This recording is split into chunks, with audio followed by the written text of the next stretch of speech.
This episode of Off My Shelf contains coarse language and adult conversation. Listener discretion is advised.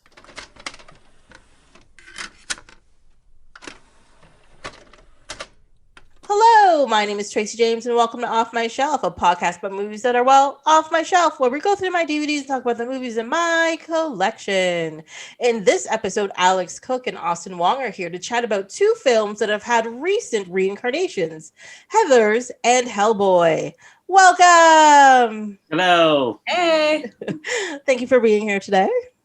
Our pleasure. Yes, we've had a very rowdy conversation even before we started because, you know, with COVID and all that kind of stuff, we three do not get together very often. So it's always lovely to see your faces and have this kind of chit chat. Yes, indeed. We should get together more often.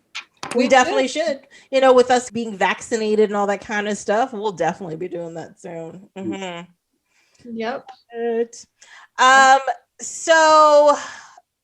We had a little discussion about what movie we're going to start with. We're going to start strong. We're going to start with Heathers because apparently Alix and Austin have a lot to say about Heathers. So, you know, let's just get started. Let's do this. Okay. Well, I want to just start by saying that I requested to do this episode because when I saw you had Heathers is probably my favorite movie of all time. And if not my favorite movie of all time, it's definitely top 5. Like, I have watched this movie so many times. I can quote the entire movie to you from front to back.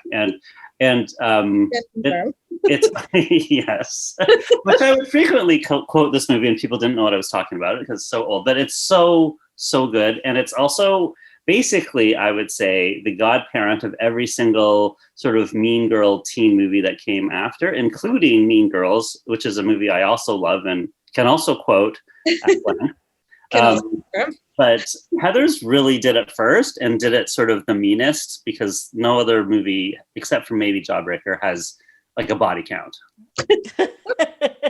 Yeah, I knew it was crazy, but I every single time I rewatch it, I'm like, God, this is demented. Like, who made this movie? But yeah, it's not that I don't like the movie. I think I've had a different experience with this movie. I think I watched it too late the first time, like in my life trajectory in general. Right. And then I haven't watched it often enough because even when I put it on to watch it, I thought I remembered what it was about. But then when I watched it, I was like, that's not what this is about. I know they're supposed to be mean, but I don't even know what's going on. It's totally cuckoo banana pants. Like, yeah, it really, really is. And I'm sorry, the shoulder pads for days was driving me crazy. But that is the 80s. Like it is the 80s. Part of it is this movie is literally made in the 80s, so it's not just an homage to the 80s. It's a product of the 80s. So you have to just you have to roll with the time, like, you know. Yeah, I didn't have a problem rolling with it. It's not really what I was getting at. Like, I was very fascinated by the level of shoulder pads. Yes. But, I will say, one thing I will say to the point about the shoulder pads is that one thing that I appreciate about Heathers that I feel is something that you should appreciate about Heathers is that even at the time when it was released in the 80s, people did not dress that way. Like, girls in high school did not wear color coordinated, shoulder padded power suits with matching skirts and brooches in that manner. Like, they would wear brooches, they would wear whatever, but like that particular outfit style was very much sort of an invention of this movie. Like, the whole movie is very heightened and very cartoonish and everything is exaggerated and it's very much its own world. So it's clearly dated in some ways because it is from the 80s, like the soundtrack especially, which I think is genius and should never be changed, but it's very, very 80s.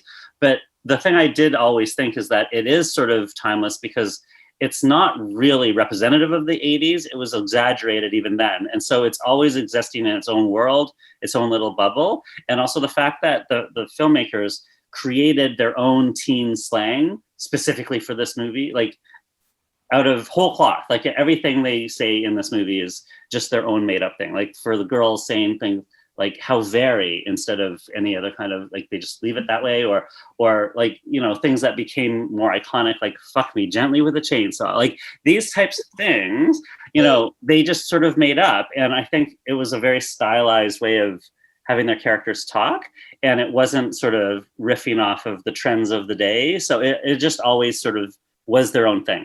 I think since then people have used some of these things, like I think people said what's your damage for quite a long time after this, and there are some other things that as recently as last year probably. Yeah, for sure. Yeah, but I do think they made an effort to be unique. and that they also started a trend in that respect, because I would say like a movie like Clueless is the same way, where the outfits were like no teenage girl dressed like that. I don't care if she lived in Beverly Hills, like that yellow kilt suit, like that's not a real garment that a real person ever wore. And the same with she's a full-on Monet, and like setting up your own language and whatever, like they're the template for sure that was used by subsequent Mean Girl movies, which I like all of them, and I feel like they all kind of but they follow in the footsteps. Heathers was sort of the trailblazer of a lot of things culturally. I mean, definitely, like even watching the movie this time around, like I sat there looking at it and I was like, oh, this is Mean Girls, oh, this is Clueless, oh, this is Juno, oh, this is this is that, this is whatever. And you can all of it's very obviously the source material for a lot of stuff that you wouldn't necessarily notice, because like I think I was not a teenager in the 80s. I was a teenager in the 90s. So like I saw this movie at a formative age, but they were like older and cooler. And also I was like, I don't know, 11 or 12, and I just been stuffed into private school. So it like resonated. It would totally resonate for you in that situation. Yeah. It did. Do you know what's funny too though, is like that movie was like released in theaters. I didn't see it in theaters. Like it was kind of a huge bomb in theaters. It kind of became I don't even think it came to Peterborough, to be honest. I doubt it would have come to Peterborough. It was not a wide release, a successful release. It became popular on video because like home video became a big thing, like 80s, 90s. And that's when we discovered it. Like my friends and I discovered it, and we just kept renting it over and over again. We watch it all the time. And I feel like that's how this movie became popular. It was only because people watched it at home. Well, this is where the idea of like a cult classic comes from, because people are just like, what the hell's a cult classic? Well, it used to be like a movie that went to the theater that nobody saw, but everybody rented for some reason because they were bored. And then everybody watched it and just like, have you seen this? This movie's amazing. But technically it was a box office flop, right? And I mean, like now it's a little different having like a cult classic. You can't really have a new cult classic because everybody's watching everything, because everything is everywhere all the time for some reason. And so it's slightly different. People backwards, because now the cult classics are the ones that go into the theater repeatedly instead of the other way around. Exactly. Stuff like The Room or whatever, that like there's no reason anyone's going to watch that at home. It's only if you can throw stuff and yell. That's a really good point, because it's just a communal experience to mock it. Yes. Yeah. It's not even really to mock it. Sorry, it's not really to mock it all the time, which for The Room it definitely is. I think The Room it is. Yeah, but for like some movies, it's just like a general enjoyment of being with other people that enjoy. Like Rocky Horror is like Rocky Horror. Or that I was a longtime cast member of Rocky Horror at the Blair, so I've seen that movie like literally more times than I could possibly pin down. But yeah, like I wouldn't sit in my house and watch it. That would be ridiculous. But having an excuse to go out and like holler with a bunch of like-minded idiots on a Saturday night is a fun time. Yeah. And I've only done it a few times, Rocky Horror, but it is always a fun time because it's just. I feel like Cats might become that once we're all allowed to be in a place where we can holler amongst strangers again. Please don't make me watch that again. I really don't want to. Guys, the last movie I saw before the pandemic lockdown was Cats, and the last theater production I saw before the pandemic was Cats. So. Oh my God. I am deeply cursed, and I need things to open up again so I can, I don't know. I don't even know what I do. How do you burn sage at an entire production? Anyway. Yeah, it's true. So that's something I'm living with. Obviously, I'm going through something and you should be supportive. But also, it would probably be really funny to watch Cats in a packed theater full of. I feel like people would probably find things. I watched that movie Alone at Home, and even Alone at Home, I recognize that this is a movie that's better hurling insults at a screen because it was so bad. It was so bad. It really, it really doesn't bring anything to the table. Well,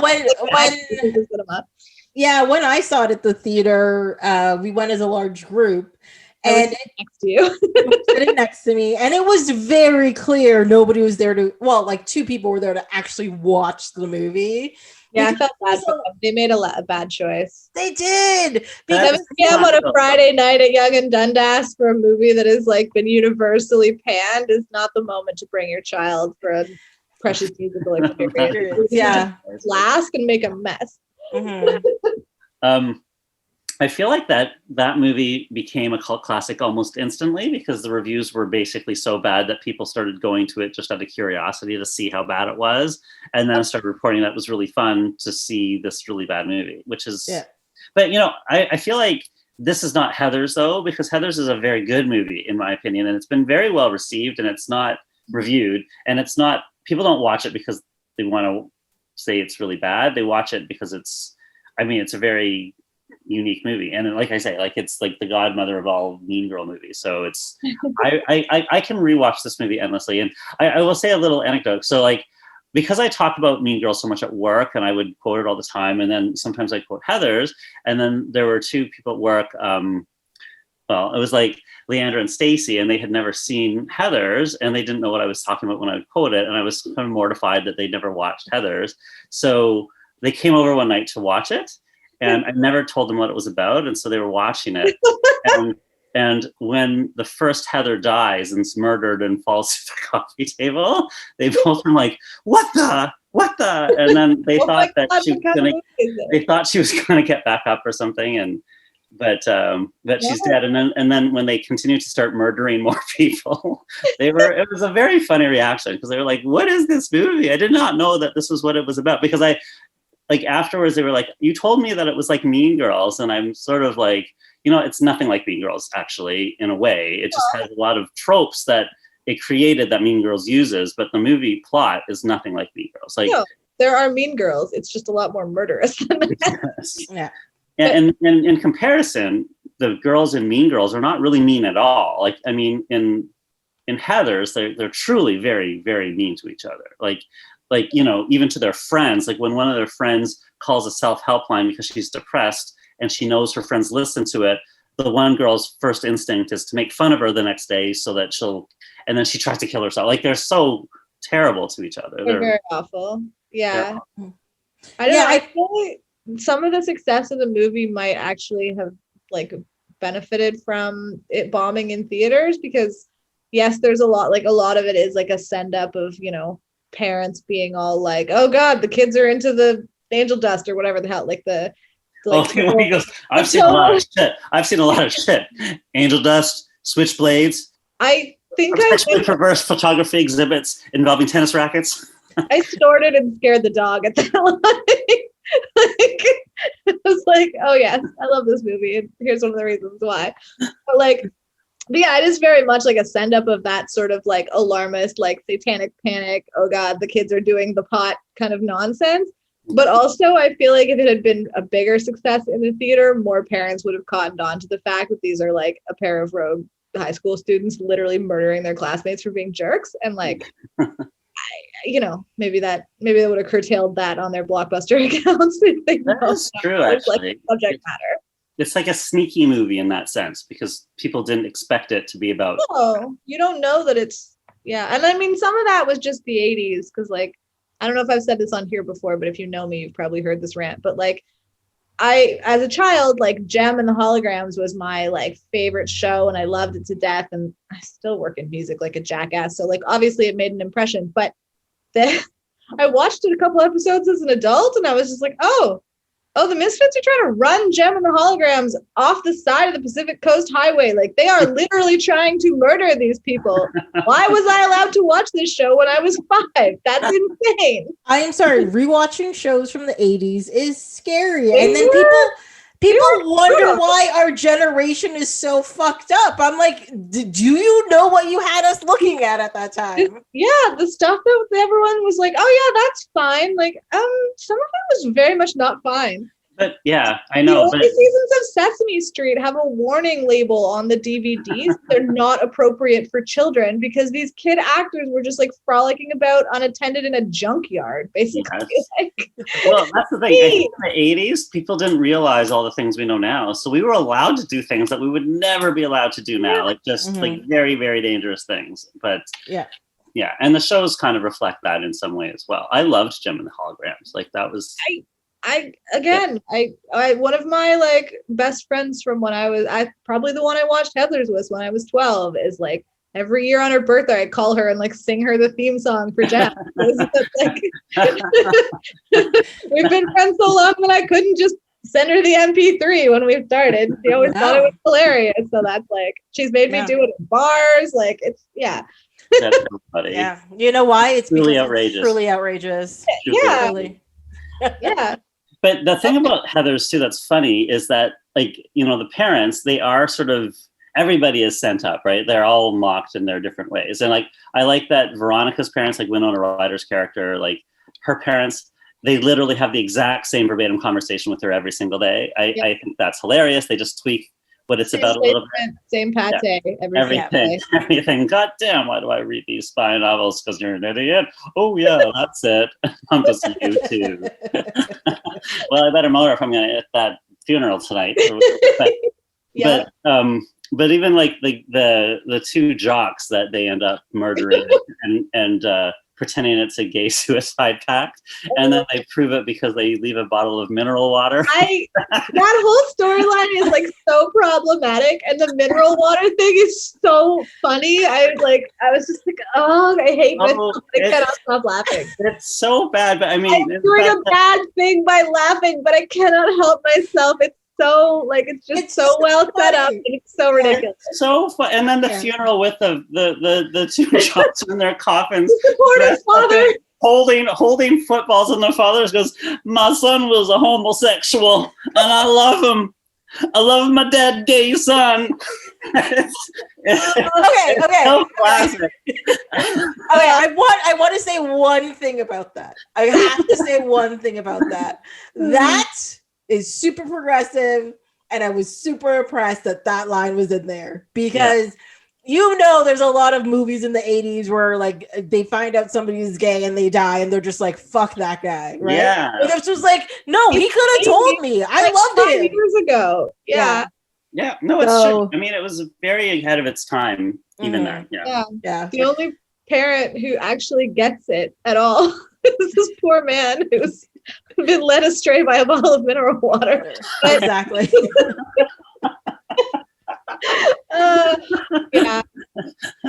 It's for something that is like extremely problematic. It's way less homophobic than much more innocuous scenarios in other films. But it's also problematic.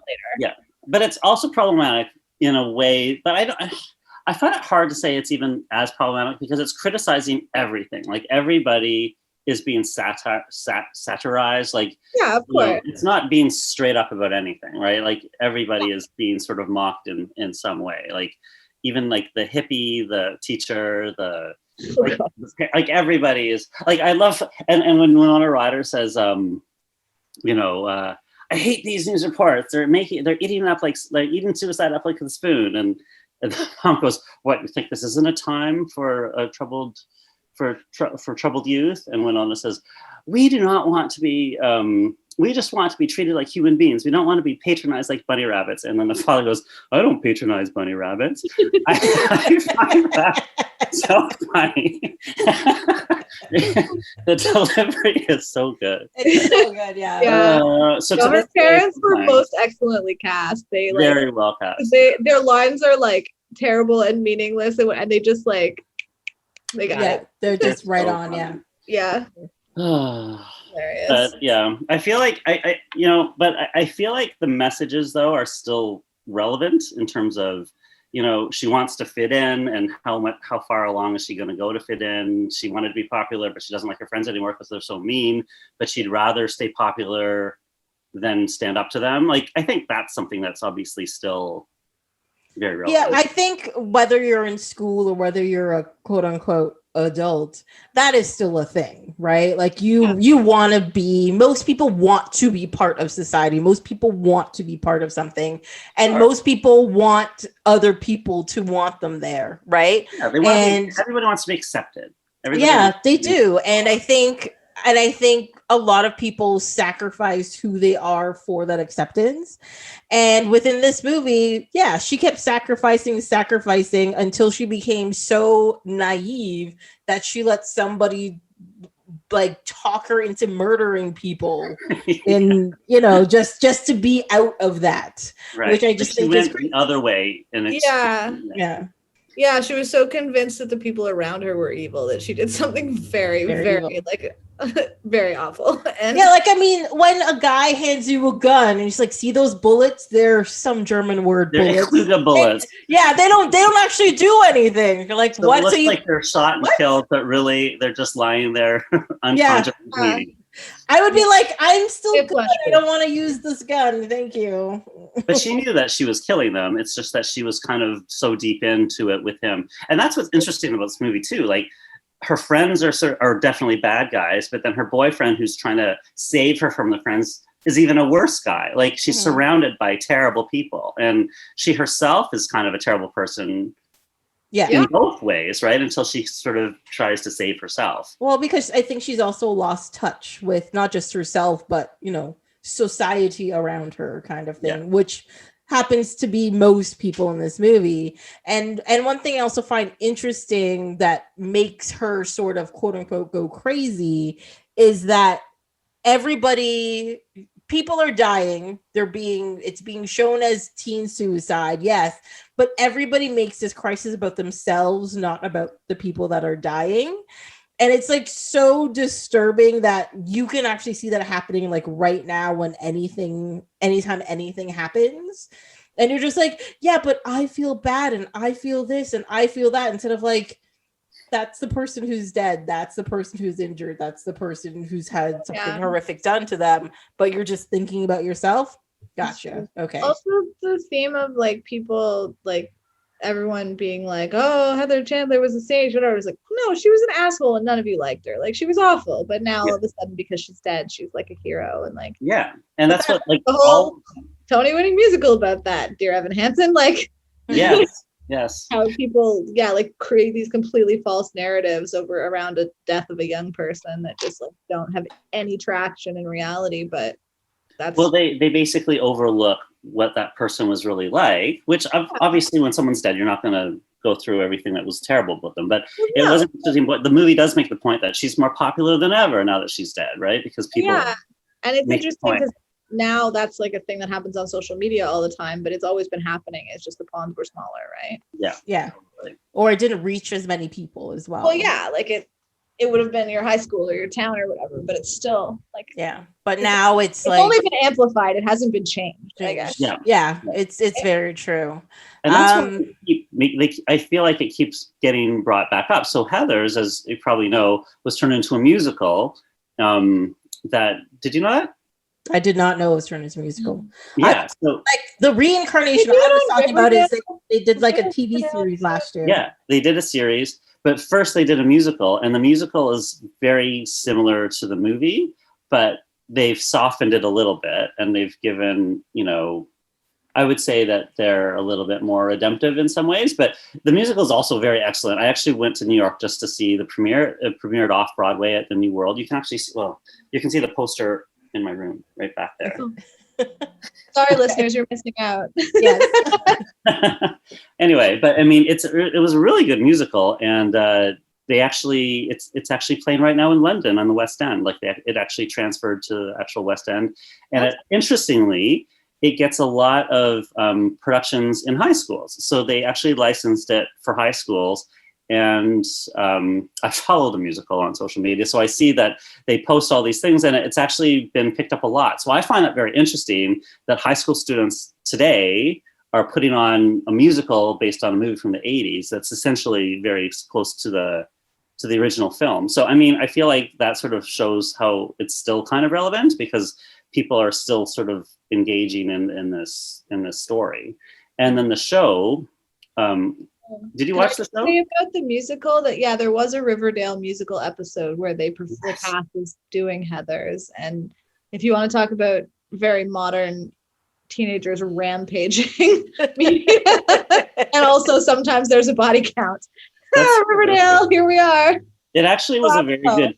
It was a good choice for Riverdale, like Heathers. Perfect choice for Riverdale because they do address a lot of those same themes, and also sometimes they kill people. So yeah, I love that stupid show. Anyway, it is a stupid show, but I can't stop watching it. It's just so. The further off the rails it goes, the happier I am. I just have to say that whole the plot about the farm went on far too long. I was sick of the farm. Oh, it sure did. But then it ended in such a goofy way that it was It ended kind of weirdly abruptly. Yeah. Yeah. But so I just wanted to bring up the show that you were talking about, Tracy. Did you watch the show? I watched the first episode and it made me angry and I stopped watching it. I have like I understood what they were doing, what they were quote unquote trying to do based on the content that came before it. I got it, right? They switched out who the Heathers were. One was like the main girl was like a bigger girl. They kept bringing up her weight and they're like, it's okay, you can be popular and be fat. And I was like, all right, whatever. It was like one was a gay guy and one was a black girl. It was a black girl. It was all the marginalized kids were now the main bully popular kids, the main Heathers, which is an interesting thing to do. Yes, which I think is I thought it was, but okay. Yeah, which I think is interesting, but also slightly insulting.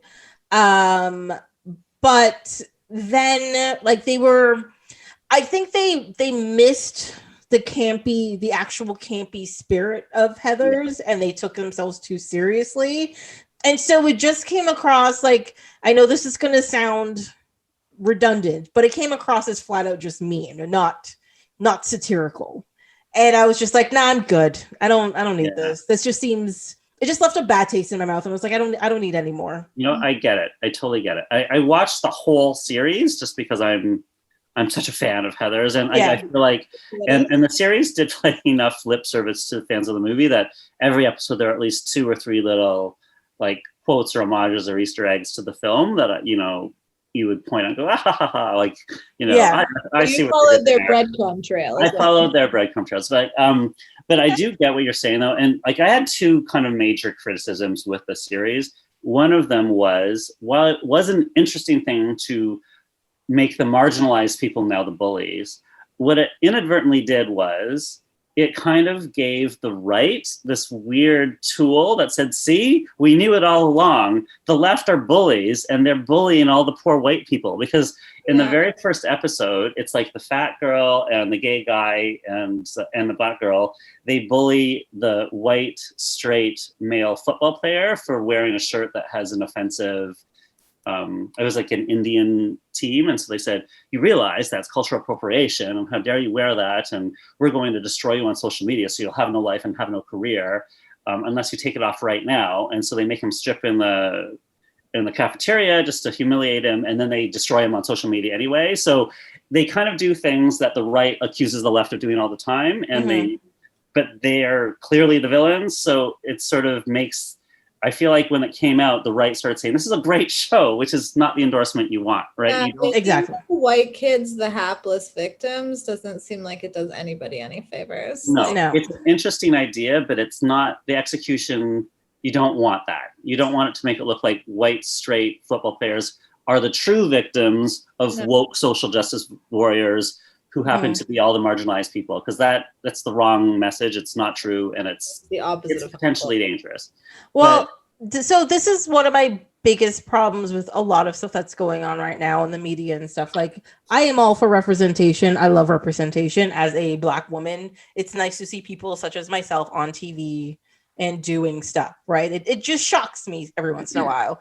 But my problem is that for some reason, to make the people diverse or whatever, even like the new Superman and Lois movie and all show and all that kind of stuff, like they made Lex Luthor a black guy for some reason, right? Or Black villains. Like with Heathers, they made like the fat the gay person, the black person, and the fat girl, they're the bad guys. Like they want to put people in a major role, but they are rarely the hero or the protagonist or whatever, or they're still like the best friend, or they color the background a little bit. But it kind of drives me crazy. They are trying to change that. They are, like, I mean, that's what it used to be. I feel like it is trying to be. And to be fair to Heathers, the series, it turns out that they are more complicated than that. Like, the black girl is definitely not a villain. She's definitely more of a sympathetic character and more of a hero. And it turns out that the white people are actually really terrible. And it turns out, I don't want to spoil the series for you if you're ever going to watch it, but do course correct, I guess. But can I spoil it for you, or are you going to watch it? I'm not going to watch it. No. So go ahead. Okay, the original film, Daniel Waters wrote this movie, and he actually originally wrote the ending to be that Christian Slater's character succeeds and actually does blow up the school and kills everybody in it. Right? Okay. So Christian Slater's character, JD, says in the movie, like, Winona says, "Why are you doing this?" And he says, "Because the only place that different social types can truly get along is in heaven."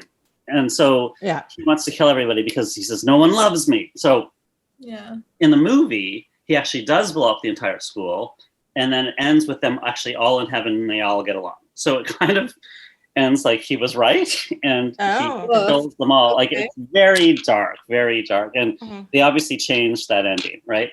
In the TV show, they actually return and they preserve the original ending of the movie. So they actually kill everybody and blow up the school.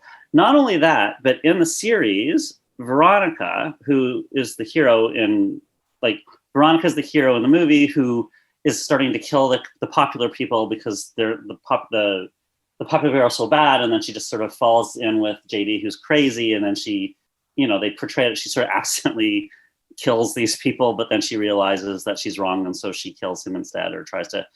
But in the show, the same plot happens. They start killing the people, but then they basically follow it that it's because Veronica's actually a psycho person too. Like, you wouldn't kill someone unless you're psychotic. So she actually likes killing these people. So in the show, it turns out that both Veronica and JD are actually psychotic killers, and they are fine with killing all these people. So the Heathers end up being the victims of you end up worrying for the Heathers because you start to realize that Veronica's psychotic. And at the very end of the show, they all die because they're all blown up or murdered, and they're all in heaven at the prom. And it ends with they're all now having fun at the prom in heaven, and Veronica and JD are there, but no one can see them, even each other. Veronica and JD can't see each other. So that's their hell. They're just going to be alone forever, and no one will ever talk to them again. And that's how it ends. Whoa. Yeah. It is a much darker ending. Yeah. It is. And I mean, I guess it sounds like they cashed some checks that the movie tried to write, but well, okay, so it's unfortunate that a lot of people didn't get that far because they didn't do a good job with the setup, I guess, right? Yes. It's just so brutal. Like what you were saying, Tracy, it's so mean. Like, one of the episodes is like, because in Heathers, the movie, like, they get killed, but in very silly ways. Like, you don't feel that awful for them, even though, because everything's so cartoonish, you kind of accept it. And in the series, it's less cartoonish. And so one of the scenes is one of the Heathers, I guess it's Heather McNamara. She's like the black girl in the series. She gets so depressed that she decides to kill herself. And so she cuts her wrist, and then she changes her mind, and then she goes and tries to get help from her parents. But her parents are so preoccupied, they ignore her. And then she goes roller skating, she tries to talk to her friends, and then they ignore her. Basically, everyone ignores her, so she just slowly dies. And then she dies because no one could be bothered to help her, even though she reached out for help. So it's very dark and sad. Like, that's not funny. And it's just, it's kind of grim and brutal. So it was, but it was making a really difficult point. So, well, I mean, it's missing the camp thing that made the original message like easily transmittable, right? Because it's not. Yeah, like, you didn't want to cry at the end of the movie, but you got the point of it. Whereas this sounds like, oh my God, like, Yeah, I never want to watch that. It sounds awful. Yeah, very dark. Everyone dies storylines. Thank you. Well, even like, so the DVD has like the other ending on it and stuff. There's an explanation why it was changed and stuff, and it was just like, they're like, your ending is just too depressing. Nobody's gonna watch this. You have to change it. Like, that's all that happened, and the movie wasn't gonna get made unless the ending was changed. So I think he just, he was just like, let me bite the bullet. You still have the satirical ending. It's not as bleak. There's a little bit of positivity in it because they all live, and she realizes things are wrong and helps the poor girl that's been being made fun of. And he just knows he can't live in this world and offs himself off camera, which is also kind of horrible. But still, it's just, there's a slight positivity to that. Sure. But yeah, the original ending and the ending of the show, you're just like, oh, there's no positivity. We all die and are ignored. So, sheep go to heaven, basically goats go to hell that kind the of world thing. is so bad that we should just all die. It's a very nihilistic ending. Mm-hmm. But yeah, her just standing on the steps, like waiting for him. I think that's iconic. Lighters. It's so iconic, but like that is some stone cold crazy right there. But it's also like, that's why the film was so good too, because it's kind of a weirdly payback. So the first time, when in the scene earlier in the movie, after they've shot and killed the two jocks, and they're sitting in the car, and she realizes that they killed them, and she goes, so we killed them. He goes, yeah. And then she just impulsively takes the cigarette lighter from her car and she burns her arm with it. And he grabs her arm, and then he lights a cigarette off of her burning flesh, which I thought, it's unrealistic, but it's such a funny, weird little twist. And it's so macabre. And there's that little sound effect of the sizzling of the cigarette on her flesh. I like that at the end, when he decides to kill himself, she's standing there and she puts out the cigarette, like she holds the cigarette, and then he blows up, and then the smoke clears and she's just standing on the stairs, and all the smoke swirls around her, and then her cigarette is lit and she's just smoking it. I think that's a fun call. Elegant as hell. It's just also stone cold crazy. Yeah. Yeah. Well, I think that one part, like the first scene when she burnt herself, is her want to remember that she's human and has feelings and other people feel pain, and he's already far gone it. Whereas by the end, with them fighting each other and, her trying to save people, all this kind of stuff, that part of her has died. She's over it. She's going to watch him die, and she's so nihilistic. She doesn't even care about the people anymore that she saved. She's just like, you die, I'm gonna walk away. I think she cares. I'm gonna figure it out. She's definitely been trying really hard. That is who she needs to care about at that point, right? Yeah. There are people that she obviously does care about. It's just he's not on that list because, she hates him. He's a crazy person. She hates him, yes. He's a menace, and and she thinks he's like psychotic, which she is. But like at the very end, right? She's completely covered in soot, and one would imagine his, some of his body parts. And she walks into the school.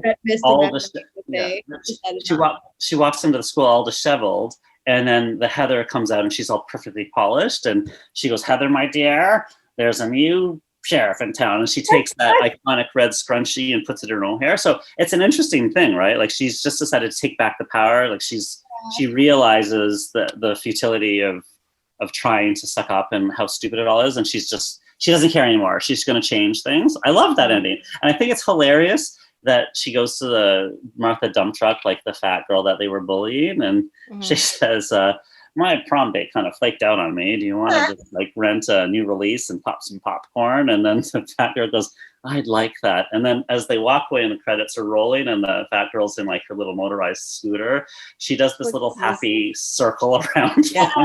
It's so stupid. It's so sweet. I think the thing is with that, like, there's this whole thing about teen suicide and everybody's, very worried about it and blah, blah, blah, blah. But the one person who actually tries to kill themselves, they don't kill themselds. But I know it's just another example of a geek trying to follow popular people of the school. Yeah, I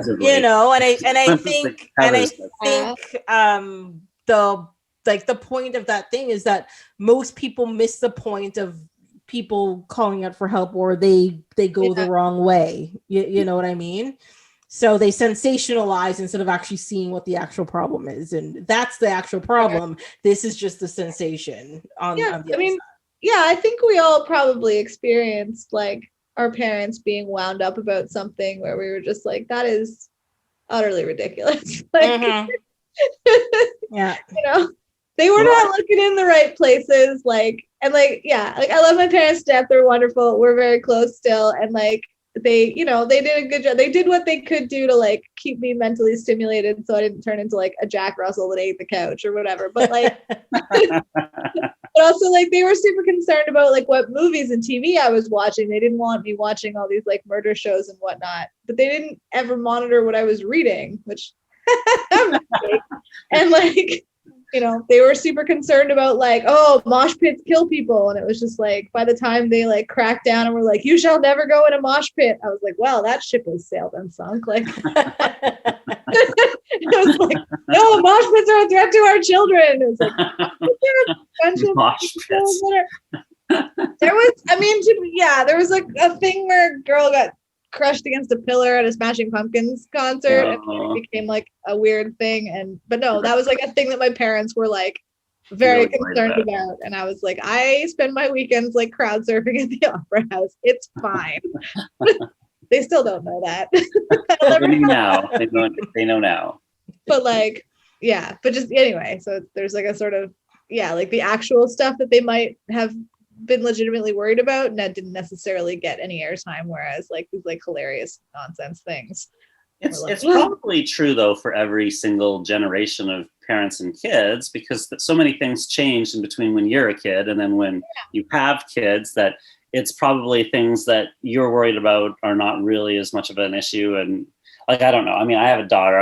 I shudder to think about the things that I'm going to have to worry about that she might not think I need to worry about. But I mean, yeah, when I was a kid too, like, I mean, my parents were fundamentalist Christians. And so you can imagine the things that they may have worried about that I didn't feel were necessarily things to worry about. So, yeah.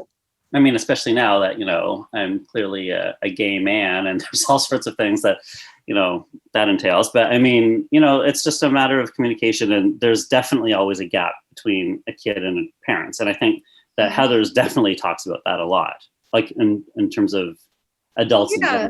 Everyone's so focused on this like specter of teenage suicide and how it's become cool that nobody's looking at bullying, which is the actual underlying issue, right?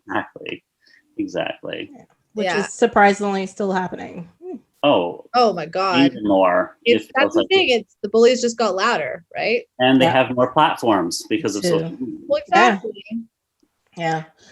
There was a certain point in time in your life where you could like, I get bullied when I go to school, but when I go home or if I go to the mall or if I do something else, I don't really have to worry about it. But now it's like, no, they're everywhere. They'll follow you home. They'll do horrible things. Like, you can't it's scary to think what, like, you know, if they were to make a new version of Heathers, like, I guess they tried, and like, I mean, there's so many more tools available to people to be horrible to people, right? And the Heathers in the movie Heathers are truly horrible people. Like, I'm sure they would find every terrible thing they could do to someone. Mm-hmm. Yeah. But okay, just to switch topics from the seriousness of it, but just more on the aesthetics of this movie. One thing I really liked is that the characters, the Heathers, are like, they're given colors. Like, I don't think very many movies do that. Like Heather Chandler is red. She's always just in red. And then Heather Duke is always green. And Heather McNamara is always yellow. And I feel like it's funny that when they're standing next to each other in the red, yellow, and green, like, they're basically the same colors of a traffic light. And they're basically controlling the school. Like, they control everything that happens. Like, there's all these sort of symbolisms, but also within the colors, like, red is the power color that the top Heather wants. And then yellow is, I guess, like the cowardly color and everything. And that character is the weakest. She's the one that's always sort of the least strong one. And then the girl that's dressed in green, right. And the girl that's dressed in green is like Envy. Like, her whole character is she hates the main Heather because she wants to be the main Heather. And I mean, it's kind of on the nose, but I think it's also sort of a fun thing to do, because the whole movie is basically showing itself to be a huge metaphor for all these different issues. You can't take it that seriously, right? Yeah, they are very explicit about it, which is actually kind of cool, because if you tried to do that subtly, it would just look like a jackass. But like, they're just like, nope, this is it. Although those blue stockings made me sad, but yeah. I'm sorry, that opening scene where they're playing croquet and they kept zooming in on their feet for some reason. Yeah. They had like the little flat pointy shoes with the Oh, so I hate that song. That whole opening sequence. I love that opening. I love that opening sequence. It's so iconic, but also I hate it. I hate that song. No, I even love that version of the song which starts with a chiming like it's like this super happy, and I even love this is how much I love the movie. It even makes me happy. It even makes me happy to watch the animated New World Pictures logo kind of go with the different stripes of the globe happening, falling in line with the music of Que Sera Sera with the chiming. Yeah. I think it makes me happy. Like I love the whole thing I love that the first shot is that iconic red scrunchie that Heather uses to pull herself like a little crown, and then that's that red scrunchie gets passed along to the next Heather that takes the crown. Like it's so obvious, but I love the way they set it up. I love the way they use the iconography, and they just it's like visually clever as well as just being clever in general. Yeah, well, even like the way like the camera movements and the placement and the type of lens they use, because there's a lot of like very extreme angles, like it's either too low or too high, and it's not what is that lens? Like it's a wide angle lens, so that everybody's face looks so extreme in the camera compared to everything else, and it's just hyper to the emotions and what they're saying, and it makes you like focus, and everything just looks crazy. Yeah, which I find fantastic.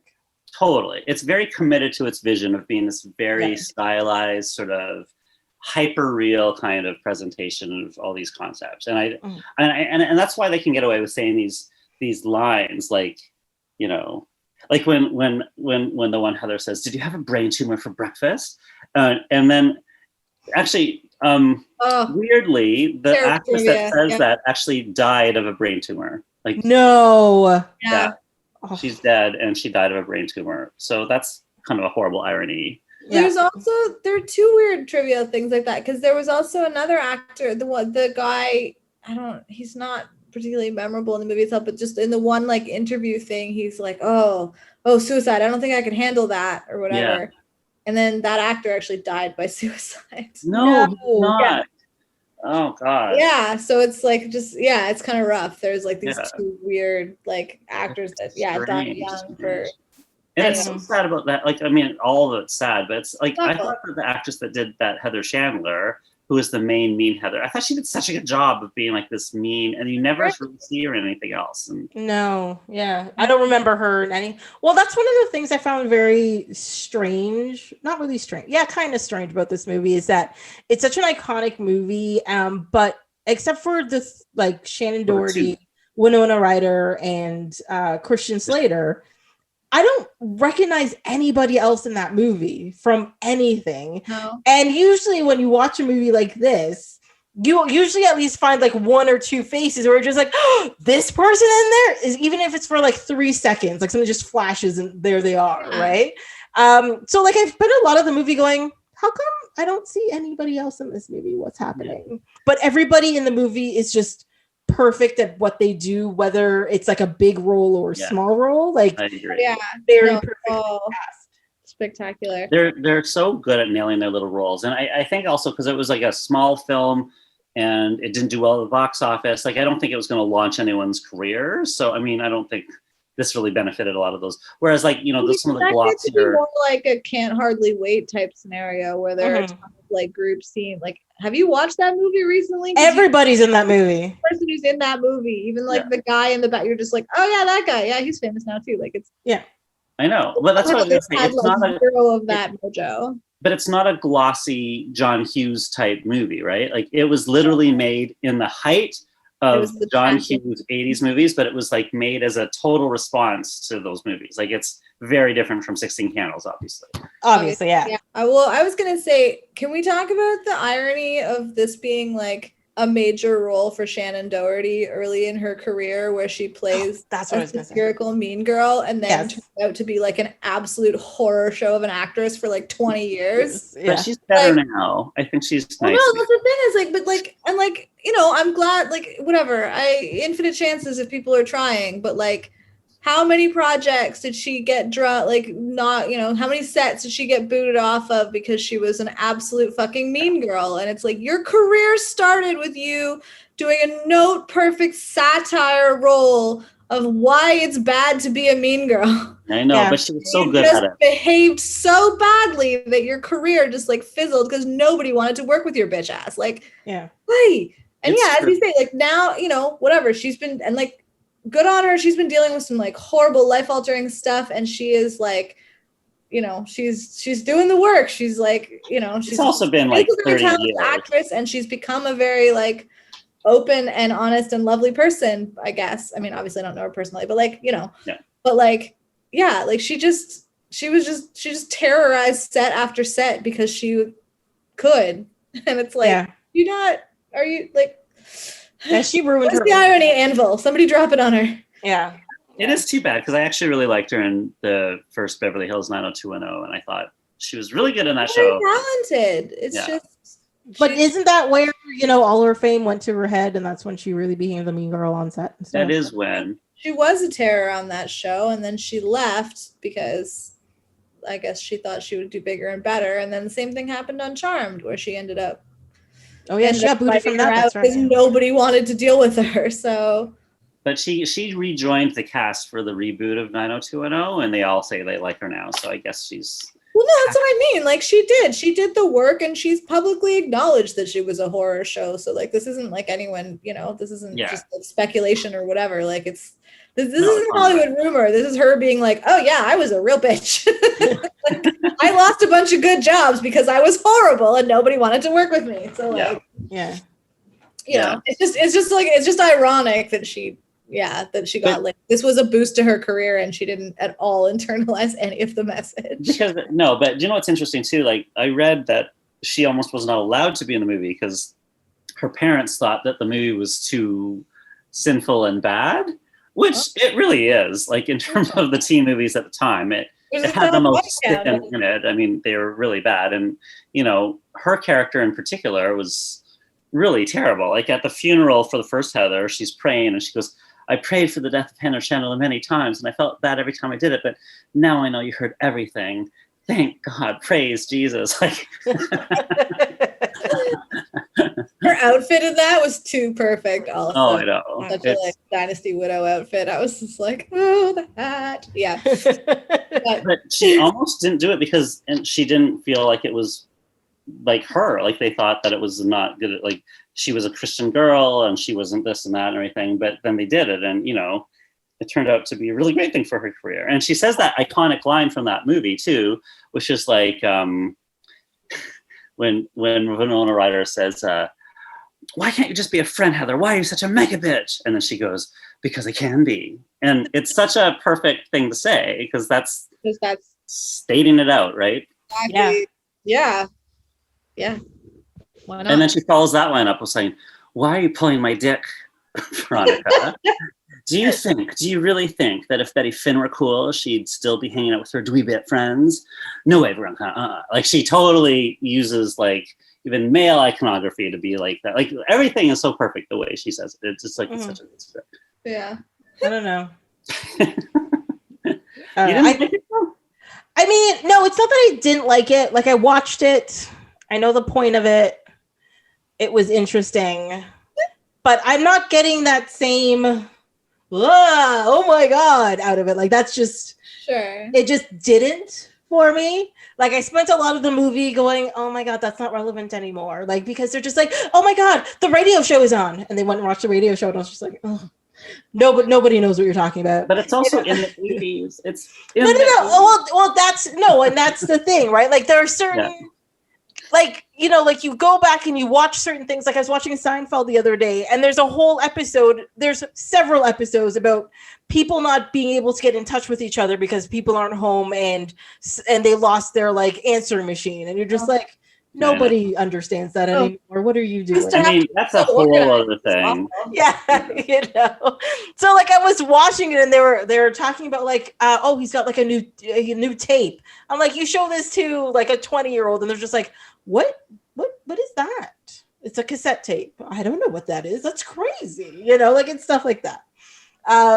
So like so my problem with the movie is that, like, despite that it kept my interest, it didn't keep it enough for me to stay focused on the story. I got pulled away by like I said, I was talking about the fashion before, or I was talking about the things that are so 80s that it's like it just doesn't make sense to like modern or people who weren't part of that time period will not get it, like stuff like that. Well, I feel like that's something that you need to just sort of accept if you watch any kind of old movie, right? Because yeah, it's just part of the time. Yeah.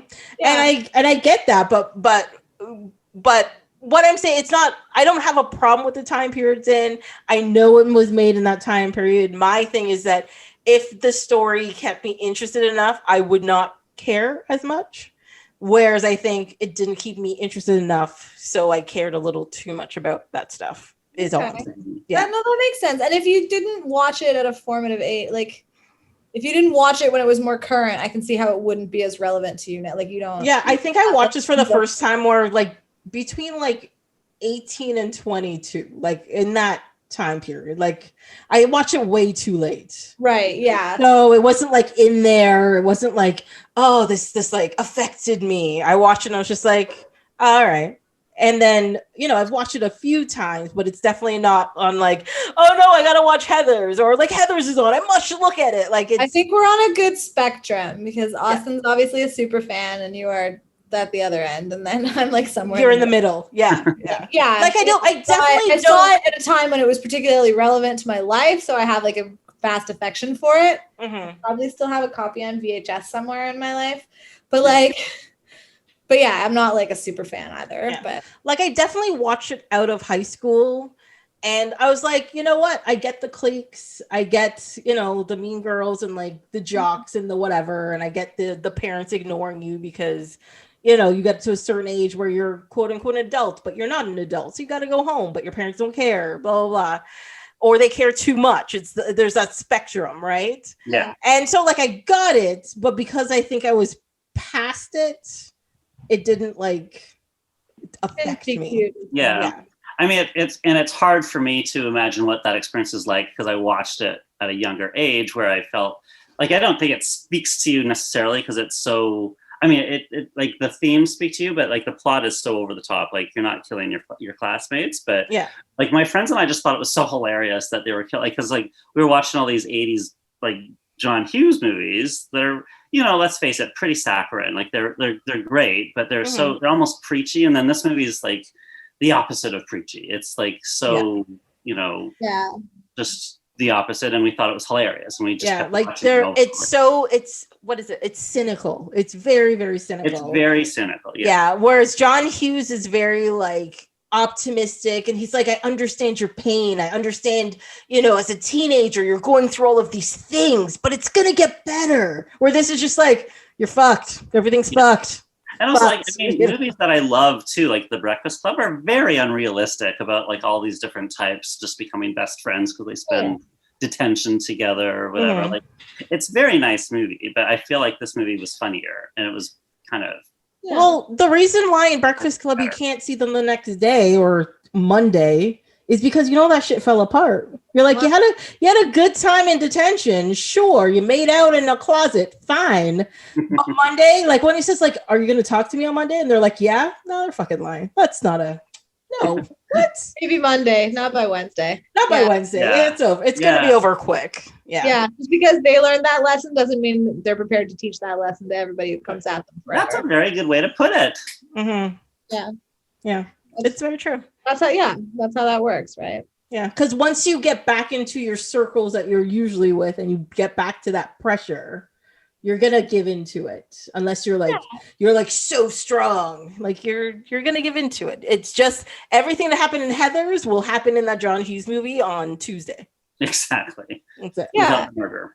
Yeah. Except for the murder, hopefully. Fingers crossed. Hopefully. You never know. Yeah. But yeah, no, like I think like revisiting this, like I said, I've surprisingly forgot a lot about this movie.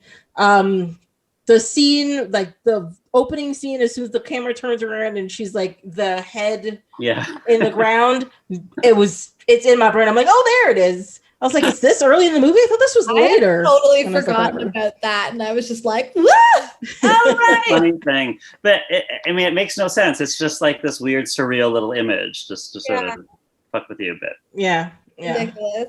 But yeah. How did you come to acquire this movie, Tracy? Do you remember?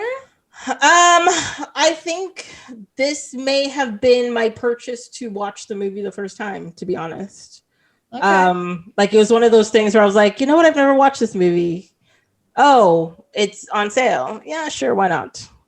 And watched it. Yeah. That's why I think I watched it between like 18 and 22. Like that's where I think it's like in there. Because I know I've had it for a long time. And I started buying DVDs around like 16, 17. And I know I didn't buy this within the last like 10, 15 years. So it's been there a long time. Right. But I know I didn't watch it while I was in high school. I remember that fact. I watch all the John Hughes movies and stuff because, what else? Sure. And, but yeah, and Can't Hardly Wait. Of course, I watched that in high school. Great movie. Holds up. I love that movie. Yes. But yeah, I think even when I watched it the first time, I was just like, I waited too long to watch this movie. It was like my first thought. That's totally valid. That's a big problem with watching movies that people love from the past. That is one of the reasons I do not watch Star Wars movies. Yeah. What if I felt that way about them? That would be sad. Yeah. So I just don't engage. I mean, there are other reasons, but that's definitely on the list. Mm-hmm.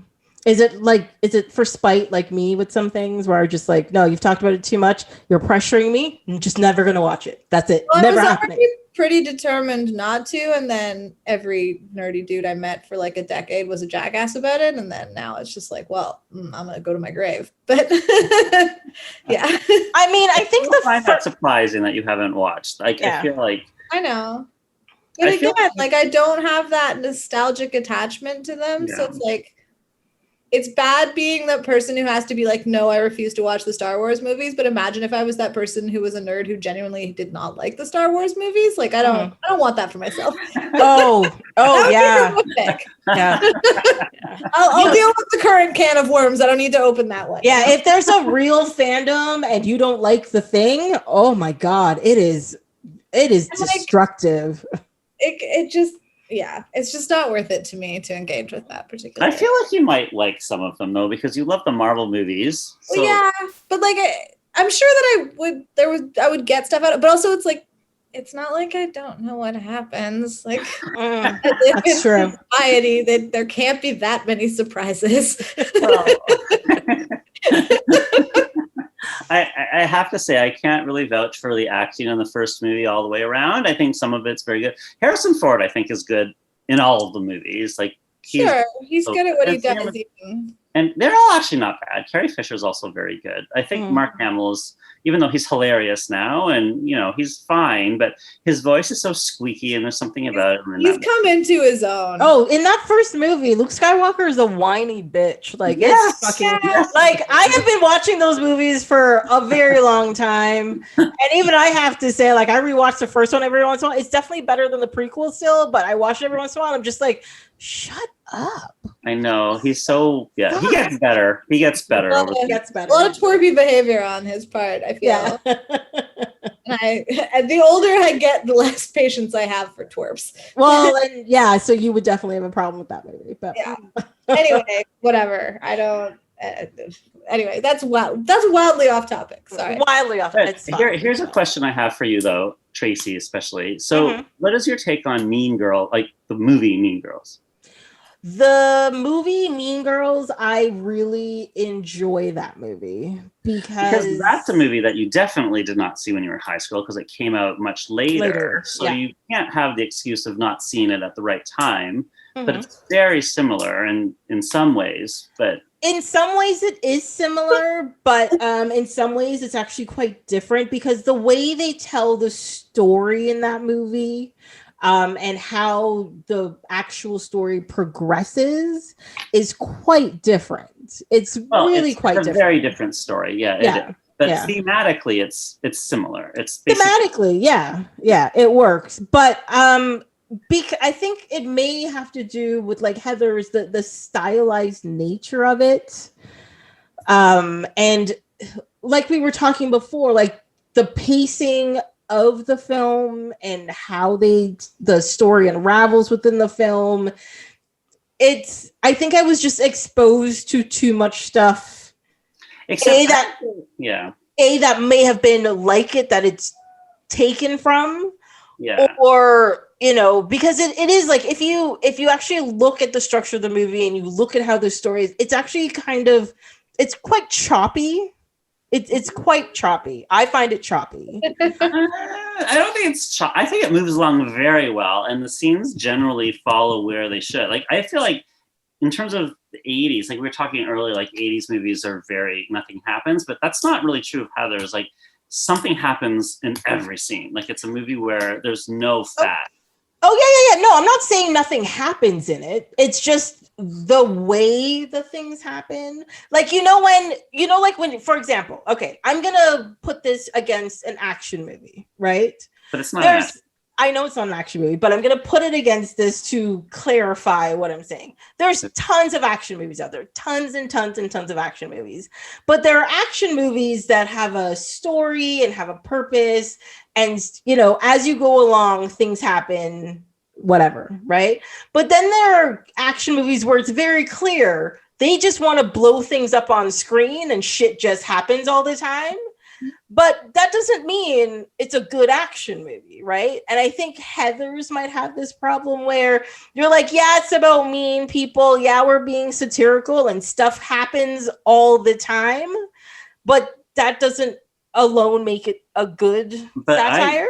I strenuously disagree with that, because it's not. It's not. That's fine. But it's not literally just blowing things up all the time randomly like a bad action movie because they're just trying to kill people. Like, every scene is like a new part of the plot. Like, she doesn't start with killing people. It's not like a slasher film. Like, every scene is like a lot of conversations about what's happening and the establishing of the characters, and they're like, anyway, we'll have to agree to disagree. But I feel like it's just so full of meaning. Like, I think it's the opposite of that analogy, because it's so focused on its point. There is no extraneous gore or wasted scenes just to blow something up ever. Like, it's always like every line is basically there to further its point. That's fine. I mean, I am not going to disagree with you. I just think the movie didn't hit me the same way it hit you. Yeah. And, it's perspective. It doesn't hit most people the way it hits me. I love this. True story. True story. Very true story. Yes. But I mean, I think I would definitely think this is it's a good film to watch still. I think if you just want to watch something satirical, or you want to watch something that's strange or a little bit different, it's definitely still a movie I would recommend people watch. I'm not going to say, oh, Heathers, ugh. No, it's definitely Heathers. Yeah, it's actually kind of, yeah, I think you might like it. Definitely. Yeah, it's a fun movie. It's fun. But I mean, they would have to be prepared. They're still relevant, even if the trappings are not. So yeah. I don't know if I'd prepare them, Austin. I think I'd be like you and be like, it's like Mean Girls, go watch it. It was very funny to watch people be so shocked there's all these murders happening in a movie that they expected to be mean. Well, and that coffee, or the coffee table scene, where she falls through it, is objectively bonkers. Yes.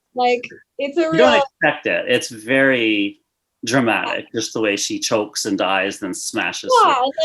Yeah, it's ridiculous. I have I have a question about, because I was a little confused while watching the movie when I saw this. Okay. So, all the other murders, I get, what was going on, fine. But the first one confused me a little bit. So, Christian Slater and Winona Ryder break into this girl's house to give her some wake-up cure. Winona Ryder makes one. Christian Slater pours Drano in a cup. Yeah. Okay. Yeah. And then they start making out or whatever. And Winona Ryder picks up the cup by accident that has Drano in it. And he tries to stop her. But he doesn't. But he doesn't. Yes. And then, but when they get upstairs, he has the cup instead of her. Because he says that like when he kisses her and she is blindly picking up a cup and she picks up the wrong cup, and he put the lid on it so she can't see what's inside it. And then when he tells her, he goes, "Oh wait, Veronica," because he realizes that she's got the wrong cup, and she goes, "Yeah." And then he goes, "Oh, nothing, never mind. Here, I'll hold the cup." So then he deliberately takes the cup from her so that she doesn't discover it. No, but he picks up the other cup that was on the table as well.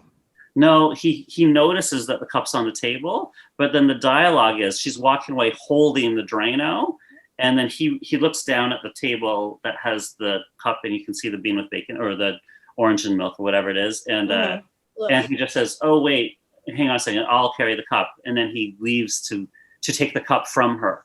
Yeah, like that's the whole point of that dialogue, that he says, "I'll carry the cup," because he doesn't want her to discover.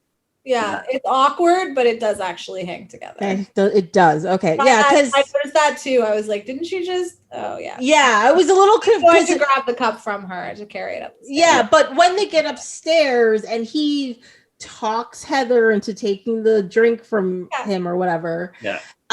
Like Winona Ryder is like, of course, shocked because she's dead, but doesn't look surprised that she's dead, if you understand what I mean. Well, I don't know. I mean, I guess you can read. I think she is shocked. I don't think. And also, she doesn't react to a single thing normally the whole time. That's true, actually. As you watch the movie, she's like, "Oh, I shot people." Yeah. Well, she's not that. She burns herself with a cigarette lighter because she's kind of, Yeah. Sure. No, but I just mean like her immediate reactions are very zen to a lot of crazy shit, and like, yeah. Like when her mom walks in when she's like hanging, whatever, and then she like does the stupid thing about her job at the mall, and then she just like is just like, "Hey, like, what are you so stressed about?" As she's untying herself from the noose, and it's just like, that was not normal by any stretch of anyone. No, that's a very good example. That is not the normal. Like, it's totally, it makes no sense. She doesn't react to anything that her mom says. She's not reacting to what she has just done. Like she's just like, "Hey, sup?" And her mom is like, "Bah." Yeah. But you know, it's true. It's true. And like I said before, like she has the same conversations with her parents. So she has essentially no relationship with her parents. But like she hates Heather, right? So she is sort of shocked that she killed her. But her first thought is she's going to have to go to St. Quentin instead of like she's going to go to prison. Yeah, that's a great time. Yeah. I said my transcripts to St. Quentin instead of Stanford. Exactly. Yes, I'm sure San Quentin is very interested in your transcripts, dear. Pull your shit together. and then when they're the next day when she's in that class and the teacher has the suicide note, and then the guy says, "Well, I used to think that she broke up with me because she said I was boring, but now I just realized it was because she was dissatisfied with her own life." And then Veronica starts laughing, and then the teacher and then she pretends she's crying. Very hilarious take on it. Yeah.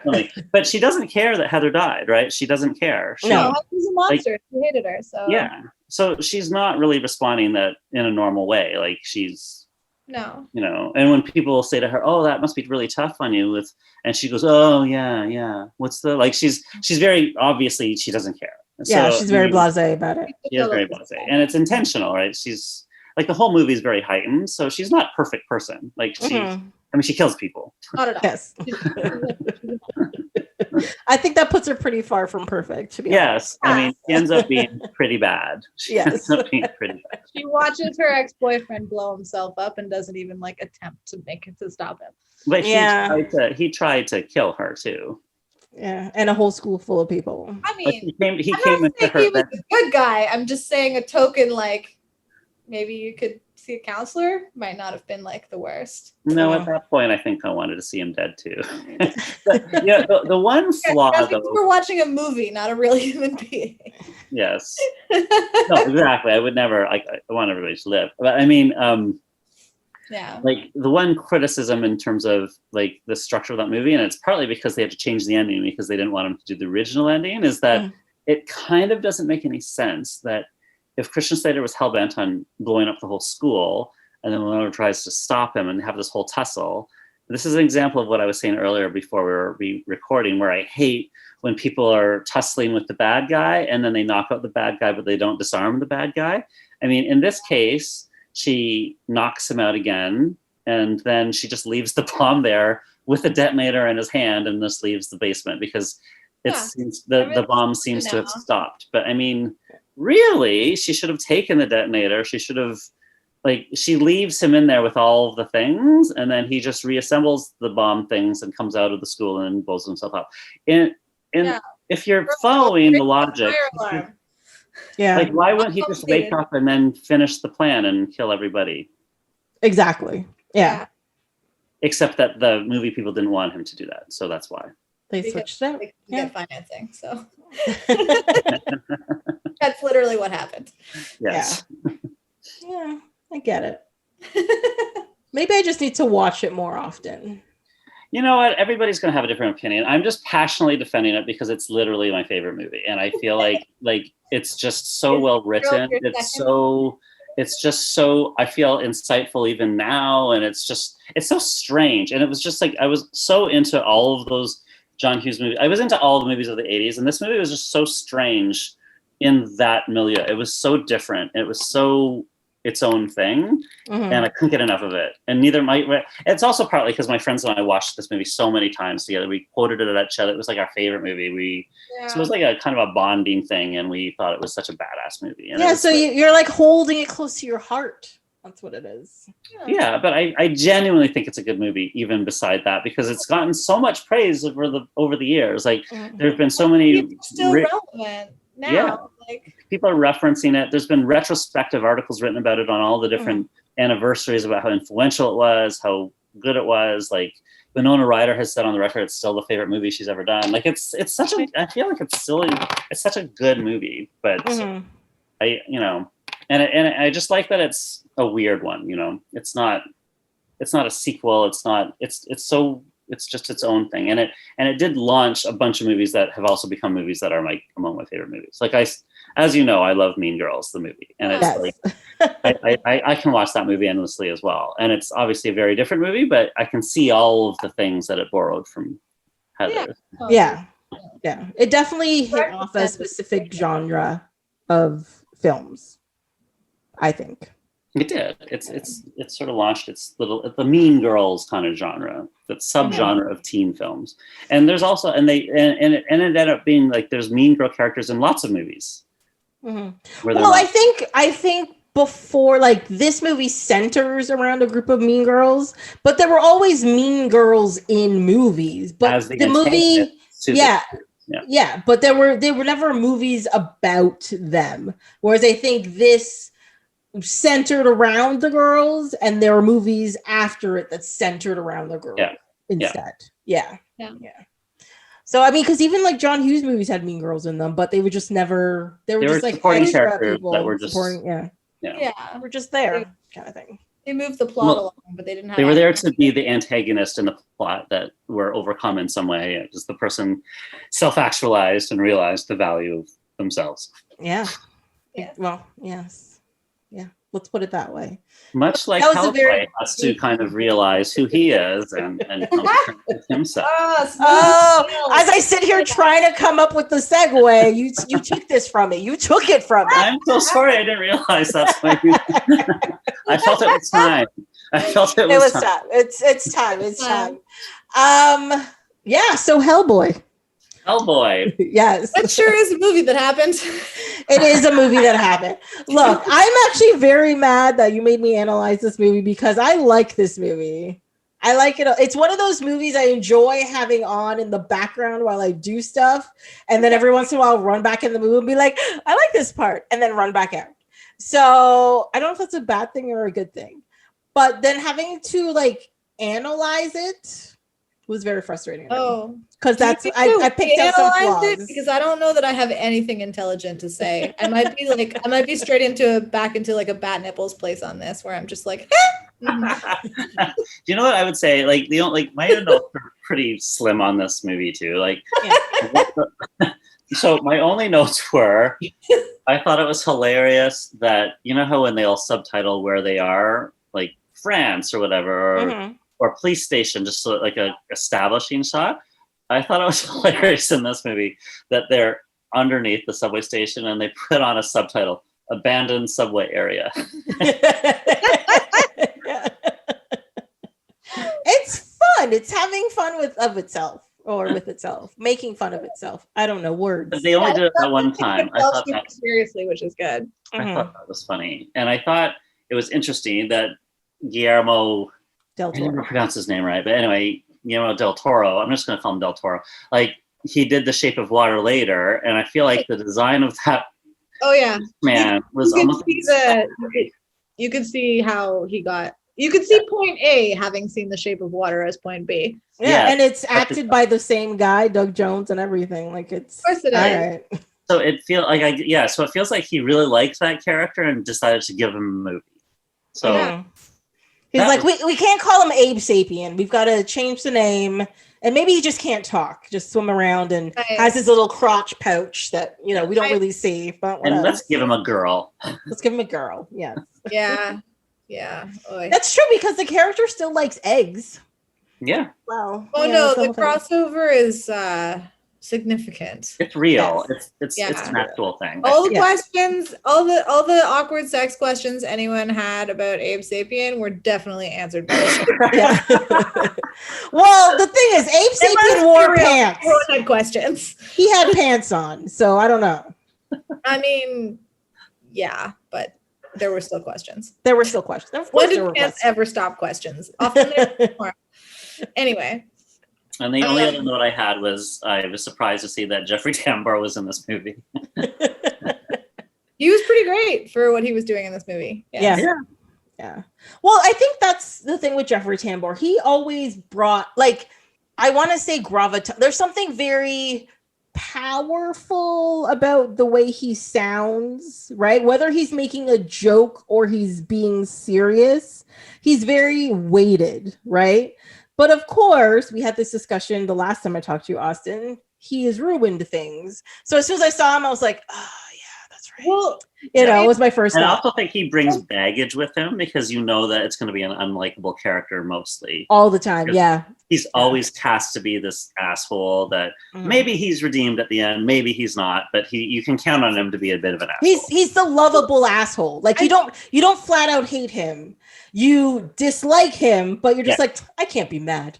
But you know that you're going to dislike him as soon as he's there. Yeah. The thing that gives him whatever the weight is that you were talking about is like his absolute confidence, right? Like that's like, as like an actor, and unfortunately that crosses over to him being an absolutely confident shitbag in real life. But like, but yeah, he just it's like somebody else might have like pulled up a little bit, whatever, and he's just like, nope, let that asshole flag fly. Like I'm going to be awful until somebody tells me otherwise. Like, but that is why it works for him, and that's why he keeps. No, he was beautifully cast in this movie. He did an excellent job. And I feel like it's too bad what ended up happening because he was, it was a groundbreaking thing until everybody realized better. Yeah. Well, like I think for years, a lot of people got away with that kind of like attitude, and now people are just like, I'm sick of it. Stop yelling at me. It's not your character. Fuck off. We're here to do a job. Like people realize acting. Yeah, you get paid lots of money. You get to be on a big screen, but it is a job. It's something you have to enjoy doing and you want to do, and you don't want some dickhead just ruining it for you because ruining something that you love, and you want to do. And we always have this conversation, Tracy. Sorry, Alix. Yeah. What? Oh, like to be an actor, you have to be so confident, right? Like it's such a crazy thing to do with your life, especially the job. Like, Well, you have to make people believe it. Yeah, like you have to just like you cannot be self-conscious and still be good at your job. So you just like no matter what insecurities or whatever you have going on in your own life, you have to be able to like shove that down and be like, yes, I am right. Like, this is my choice. This is my acting choice. I am right about it. Like, everybody get out of my way.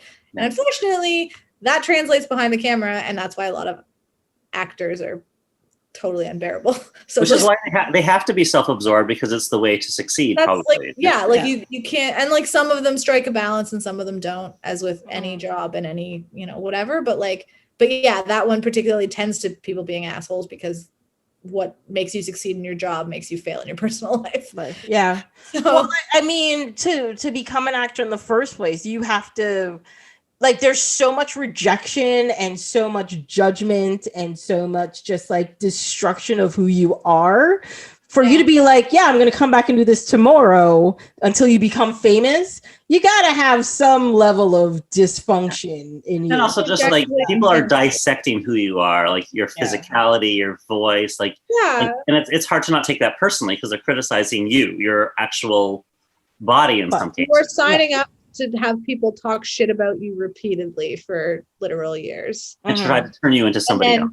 Yeah, and then hope that you get to pay your rent at the end of it. Like, fingers crossed. Don't become an actor, kids. Nah. Yeah. Like it's there, but it's for very few people. Yeah. Well, yeah, it's but yeah, talent isn't the only thing you need, and the absolute confidence sometimes, wrecks your personal life. Being an actor in a movie like Hellboy, where you get to dress up and like physically become a character, makes their job both easier and harder at the same time, because it's easy to feel different when you're head to toe different, but also you still have to project through all of that stuff that covers you. You know what I mean? Right. Yeah. And I think Ron Perlman is one of those people who has managed to, with either his face or made up, which he has done many times in his career, does such a great job of all of these characters that he does. Like, he's just fantastic. You can sort of tell that he loves doing this. Like, he loves his job, right? Like, even when Hellboy is like not having a good time, like you can still tell that there's like joy behind that. Yeah. He's into it. I'm getting paid to like get painted red and pout on screen. This is I think that's true. You can tell. And I feel like it's also, it helps him humanize that character, because it is such a ridiculously made up character, right? It's hard to relate to. Yeah, his struggles are like ludicrous because he's a. But I feel like he does sort of project kind of as far as Hellboy can be easygoing, but like when we first meet him with, I can't remember, Myers or whatever his name is, the young guy, like, he feels like a character that you could meet. Like, he doesn't feel like a cartoon character. Like, he's kind of casual and he's kind of confident and he's sort of like, I kind of liked that he was able to project a sort of normal vibe, even though he looks like Hellboy, and he, sold it, I guess.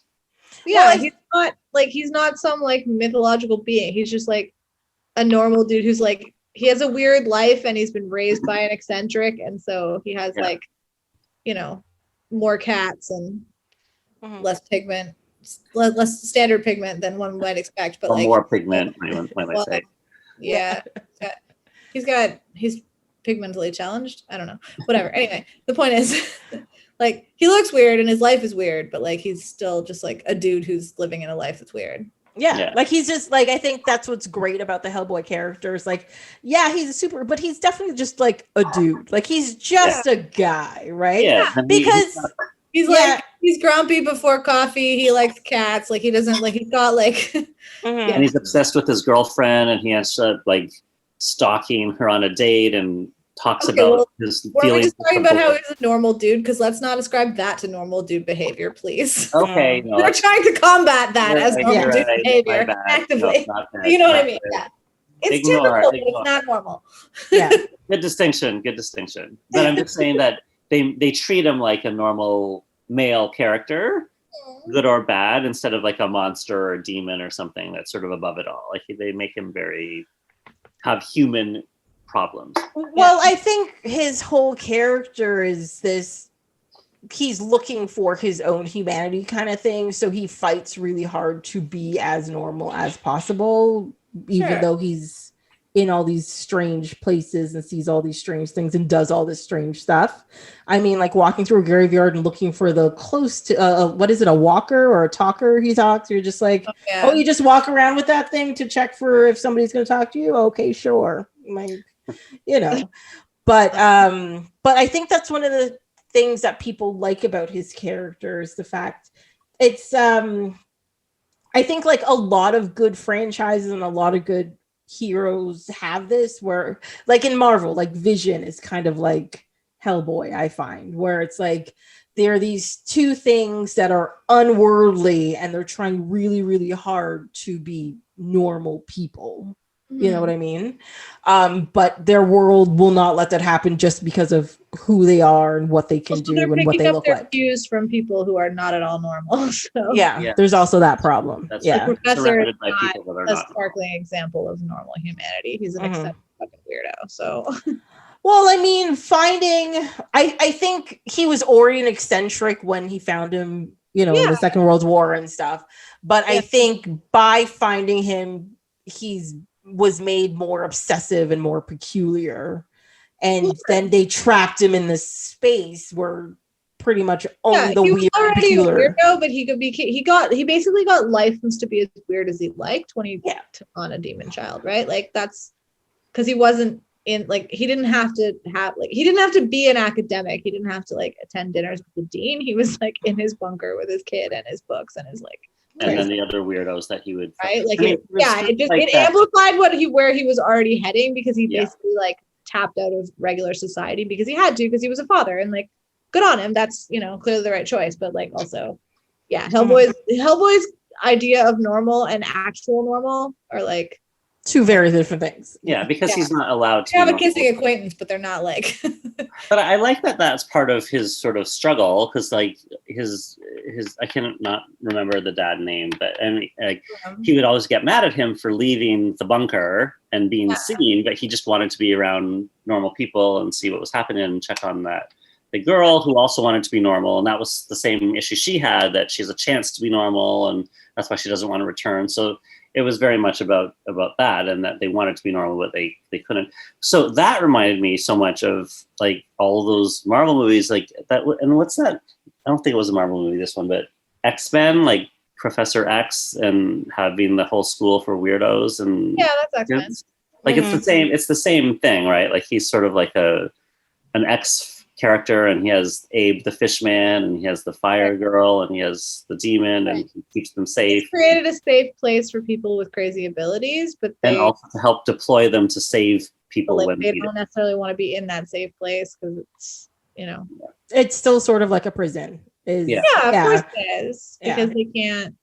Yeah, because you there's a certain level of anonymity you lose automatically when you're a giant red dude. So you can't just go out to the grocery store if you want. No. And we may find that very boring, but if you're trapped somewhere, whether you're a prisoner or not, or it's a made up, or if you're Britney Spears, that's a whole other sad story. Yes. It makes it difficult for you to not want that normalcy, to just be I just want to be able to do something I want to do without it being a big deal. It's normalcy, but it's also having control over your own life, because there are certain things that are forbidden and you're not allowed to do. And it really limits what you're allowed to do with your own life, which obviously no one wants. So no one wants that. Yeah. No. But also, can we talk about what's her name? Selma Blair? Liz Sherman. She is with it enough to know that she needs help, so she checks herself into a hospital where she is a massive danger to every single person in that hospital every single day. Can we start the therapy with the ethics of putting that many people in danger to get your shit together? I know, and it turns out why she doesn't want to live in the bunker, because she doesn't want to just give into it or whatever. She wants to be normal, but also you are a bomb that's about to go off at any moment. You can't control it. That's why you're here. So you should be here because you can't control it. Well, I think that's part of the problem with her character, is that she has gotten to a point in her life where she hasn't had a episode in a very long time, and she needs to become mentally stable, but she can't be mentally stable in the place that protects her and the people around her. And the place that is giving her some mental stability, she technically puts everybody in danger. But to be honest, if Rasputin didn't, haunt her dreams, there's a good chance she would have been okay for at least a little while longer. I'm not saying she's not a danger. The villain of this was Rasputin. Yes.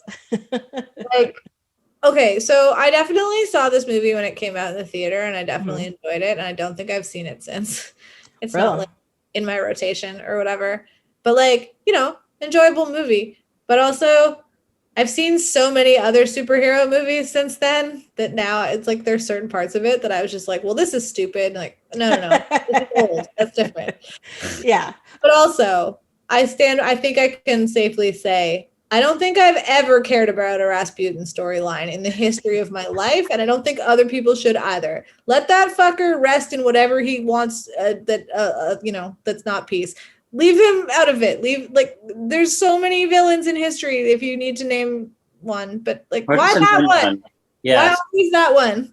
Well, I think it was directly from the comic books. That's it. But to be honest, okay, like they say Rasputin at the beginning of the movie, and then I forget it's Rasputin by the end of the movie. And then every time the movie, like I see the movie, it starts. I'm like, oh yeah, it's Rasputin. And then I don't know. I don't fucking know. I had a real like, oh, that's dumb moment about it, and I never quite got past it. But I also actually that was one of the things because like, yeah, I mean, it's an enjoyable movie, but it didn't hold my attention that well, I guess. And like part of that was just I don't know, I think I was grumpy when I watched it. So like, but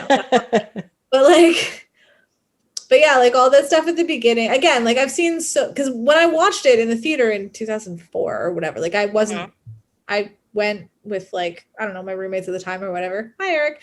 But like that wasn't like a comic book person, and I wasn't a comic book movie person. So like, this was probably one of the earlier ones that I'd seen and whatever. And I enjoyed it and it was cool. But like, I've seen so many more now that I was like, now it's like, it's the same thing that we were talking a little bit about Heathers, where it's like, I've seen 87 movies subsequently that have done the same thing. So this looks tired, even though it might have been like, it's one of the earlier ones. Right. But like, yeah, all the like bumbling, weird, supernatural Nazi guys, I was just like, oh, is this what we're doing?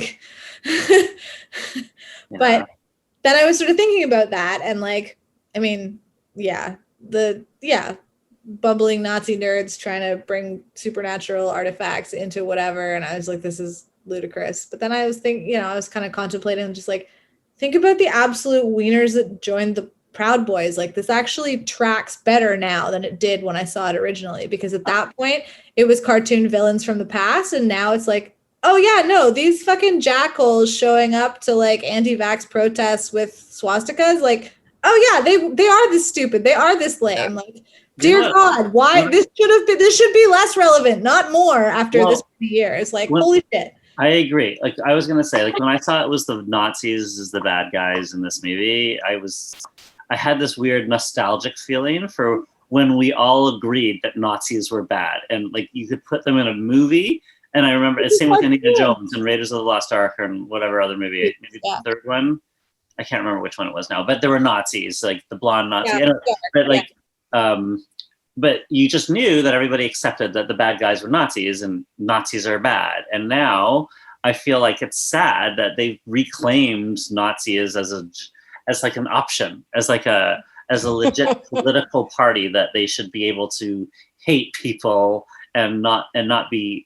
And use the word intolerance for people that don't want to accept their hate and that they're victims of intolerance. Like, it drives me bananas. I'm going down a bit of a rabbit hole that I won't keep going because it's too serious and too sad. But I do, like, I watch movies with Nazis, and it does make me sad that you're right, Alix. It's more relevant now because Nazis are bad.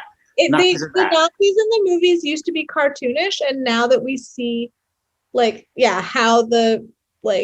how neo-Nazis market themselves, and it's like, oh yeah, no, they are exactly that, like, weird and pathetic and terrible. But here we still are. It's hard to enjoy cartoonish movie Nazis now that we are now dealing with real Nazis.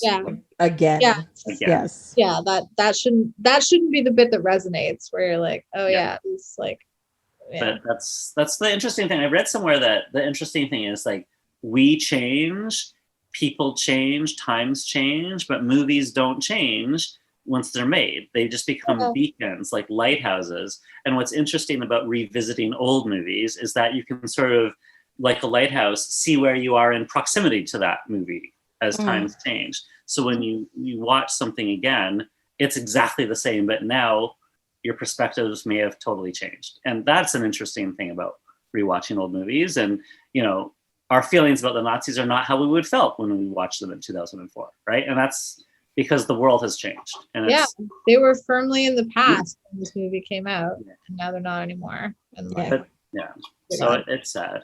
Yeah. But I do think it's funny, just on a much lighter note, that they totally cribbed from Raiders of the Lost Ark and Hellboy with, like, as soon as they said, oh, we have to go find I also kept kind of drifting in and out, but so I don't remember exactly, but I knew they had to go somewhere to get something to solve the problem. The reliquary to trap the, So when they went into the thing, I was like, oh, this is very Indiana Jones, going into a cave to secure the thing that they need or whatever, or to protect the thing. And then it happened, like they're all sort of traps. There were like spears coming out of the floor. There was like walls coming down that he narrowly gets. Good obstacle course, And just like, Indiana Jones like slides in his whip just before the thing, his tail slides in just before the. I thought that was hilarious. Like that, it was such a lift from Indiana Jones. It had to be an homage of some kind. I thought that was funny, but it's like it was kind of derivative. Like it was like I could see all these sort of superhero type movies that have probably. So early, maybe they were lifting from that, or they're all the same. But then these old action movies as well, that it was clearly kind of borrowing from. Yeah, and I think that plays into the fact that it doesn't take itself so crazy seriously. Like that's why it just pulls into things and it has like nods to all of the fun stuff that came before it. I think that's one of the reasons why I enjoy the movie. Like I just if it took itself totally seriously, it would be unwatchable. That's like the new Hellboy did exactly that. Oh no, I haven't seen it. It took itself way too seriously. Like it just took itself too seriously. Yeah, and it fell apart because of it. Your hero is named Hellboy and he's a grown-ass man. That's not gonna work. Yeah, like they try to put in the little side jokes and his humor and stuff, and like when you first meet, you're like, this is interesting, but as the story goes along, you're like, you are taking yourself very seriously right now, and this isn't working for me. And then there's this whole like witch thing going on, and you look bored. Like it's Mila Jovovich, and she just looks bored. And I'm just like, that's kind of her resting expression, though, the kind of bored model in Sussurlance or whatever. I guess, but I mean, I've seen her in lots of other things where she doesn't look that bored. Like the Fifth Element, she doesn't look bored in that. No, she doesn't. She's great in it. Like she's great in that. Crazy. But you see the sequel to Hellboy, The Golden Army? Yes, I have. Yeah. How do I put this? How do I put this in a nice way? I don't dislike the movie. You don't have to put it in a We don't even really like it, so you don't have to. Pull the tea, Tracy. We don't have a lot of gossip these days. Be mean. I know. No, but that's the thing. Like these first two movies, like they tried something very different with the second movie. And it was clear they had a lot more money. And B, they were trying to do something different than they did with the first one, right? And that second movie has the same problem as a lot of franchises have when they get to the second movie. Because the first movie they had a certain budget. They've got to work in this very specific bubble. So it was very clear, like in that movie, in this first Hellboy, there's a lot of practical effects. The special effects were used in very specific ways. But it was well done. All sets, they were small sets. We're in a tiny room. We're in a whatever. Yeah. Whereas the second movie was very clear, just like, we got all the money. Do the things. Just do the things. That clearly happened. And a lot of the like monsters and stuff were like completely CG and stuff, and you're just like, you don't get that same in the space feeling, like they're in the same room kind of thing. And and I also found, surprisingly, like I found a lot of the sets in this first Hellboy actually seemed quite, despite knowing that they're relatively small sets, it still seemed very big and like kind of epic at certain points. That's like Guillermo del Toro's whole thing is set that, right? Like there was that whole exhibition at the AGO that I assume we all went to, where it's just like, this is what his like parts of his house look like, because he's a lunatic who likes to like layered decor upon decor to like create a mood for his breakfast room or whatever the fuck. Like, yeah, he loves his monsters, right? he does, but he's really good at setting a stage and like, yeah, layering interesting things that you wouldn't necessarily put together instinctually and whatever. Like that's, yeah, like if he wasn't a director, he could do set deck because he's like that kind of like he's like a Well, he visualizes it. Like he definitely yeah, and you can see that especially like in Hellboy's home where like there's just the way that things are like there's like layers and layers of things that make it clear that it's like a facility but it's also a home, right? Yeah. That's his whole stick. So if And you lose that, then you lose the flavor of the whole situation. well, and that's the thing about the second movie. Like it's a very pretty movie. Don't get me wrong. It's very pretty to look at. There's lots of like just images that are very beautiful. But it loses its hominess, if you know what I mean. Yeah. Where I think like monsters. There are monsters in it, but like no, but are there more monsters? Because I assume that they're just. Oh yeah, there's more. There's definitely more monsters because they go to like a marketplace that has all these mythical creatures, and they're looking for. They've got like a tooth fairies. Tooth fairies are actual fairies that rip bones out of people. Like they're like evil and stuff, and they got to find the Golden Army, and they find the place with the Golden Army, and they come to life, but it's all like it's a whole CG room, and you're just like, this doesn't feel great anymore. Like it's kind of it comes across kind of flat, right? Whereas, yes, with the monsters in this movie, especially with the whatever the stupid Cthulhu small thing is, like that thing, it's very clear. It cuts back and forth between like a CG version and like a live action. So all the close-up shots is practical, and all the wide is CG. It's aged slightly badly because you can definitely pick out the CG scenes, but because of the practical effect scenes, it just comes across better because they're in the same space. Yeah. Right? I did appreciate the practical effects, even though they did look a little cheesy, you can kind of tell, but there's something charming about it because it's, you know, the CG stuff that came out and then took over, it's sort of boring now, and it's sort of, it never, you know, if it's too realistic, it's got that uncanny valley thing, and if it's not, it looks like a video game. So it's sort of that throwback fun feeling of old movies with people in costumes and things, and like I kind of felt like Hellboy had, you know, a good mix of both because there's clearly a lot of CGI with special effects, but you could tell where there were certain practical effects, which I did appreciate. I thought that was a cute part of it. Yeah, like for example, the I know you were mentioning this before with the Nazis, but I actually love the opening sequence of this movie. Like I love that whole sequence where they're on the island, it's raining, they're like making fun of the guy for having crosses because they don't believe in that stuff, and then they find it and they open the portal and all that kind of stuff. I love that whole thing. Like I think it's one of the better introductions to like a superhero movie film, right? I did wonder how this was going to tie into Hellboy because I could not remember this movie at all. So yeah, I agree. It was a very exciting opening. There was a lot of action. Like it got to the action quickly, but still set it up. Yeah, and so you automatically knew sort of your storyline, right? Because that guy disappears. Rasputin's like, find me here. Here's the book. Come find me. And then as soon as they get into modern times, they go find him. And you're just like, oh, it's going to be back at this guy. Yeah. And then you get introduced to Hellboy, right? So it's like, you know where the story starts. You kind of know where it's going. And then it goes from there. Yeah, no, but the exposition was smooth as hell. Yeah, it was great, right? But then the whole middle kind of flounders a little because they're doing a really good job introducing the character and introducing like Myers and all that kind of stuff, trying to set things up.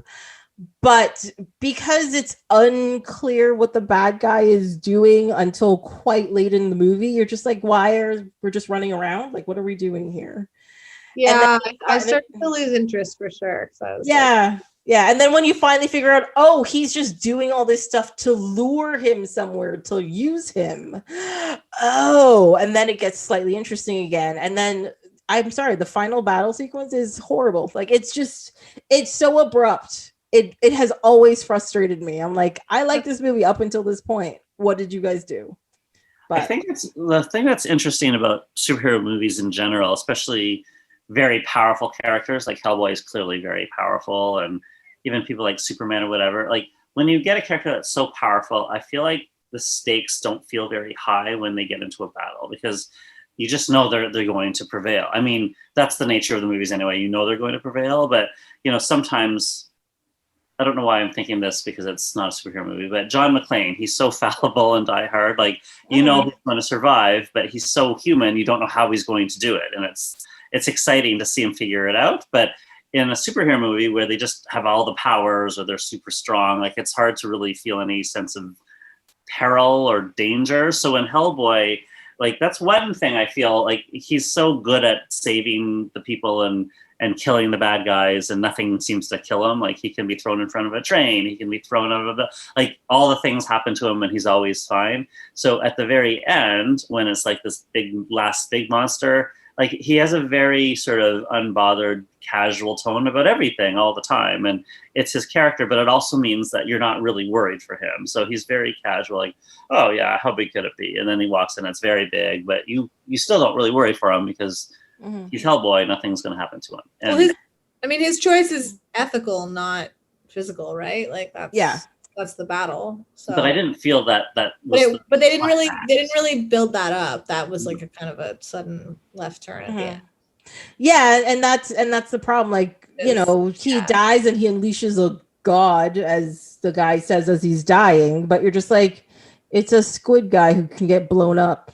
That's not very godlike to me. It's not very godlike. And the other, and his ethical choice made no sense to me, because this entire time, he's so ethical, right? Like he's always saving the right people, and the bad guy that's trying to force him to do this thing has killed his girlfriend and has done all these terrible things to him. Like he's like, why would he ever help the guy? And like he's already killed the girlfriend. Like why doesn't he? Why? He can save the soul, or he can whatever. Yeah. Well, I think up until it's like save the bus full of civilians or save the girl. Like it's like pure like shitty beginner Spider-Man nonsense. Yeah.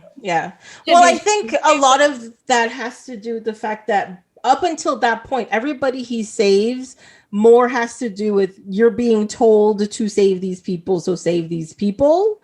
And yeah, sometimes he gets away and like kittens get in danger, and so he saves kittens. Fine, right? That scene was so dumb, and I loved it to death. Exactly, right? Because it's work, and I'm mad that I'm charmed, but I'm super charmed.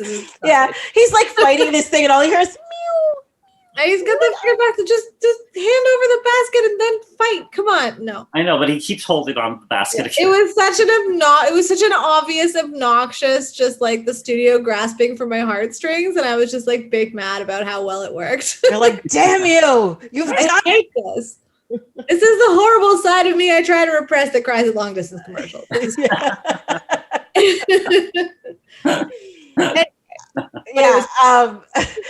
So besides the kittens, so like most of the time he's just told who to save, and I think this is one of the quote unquote first times, or the time we're being shown where he has a choice, because this is also the first time he's his true self, which is a demon who's a key to bring hell to earth kind of thing.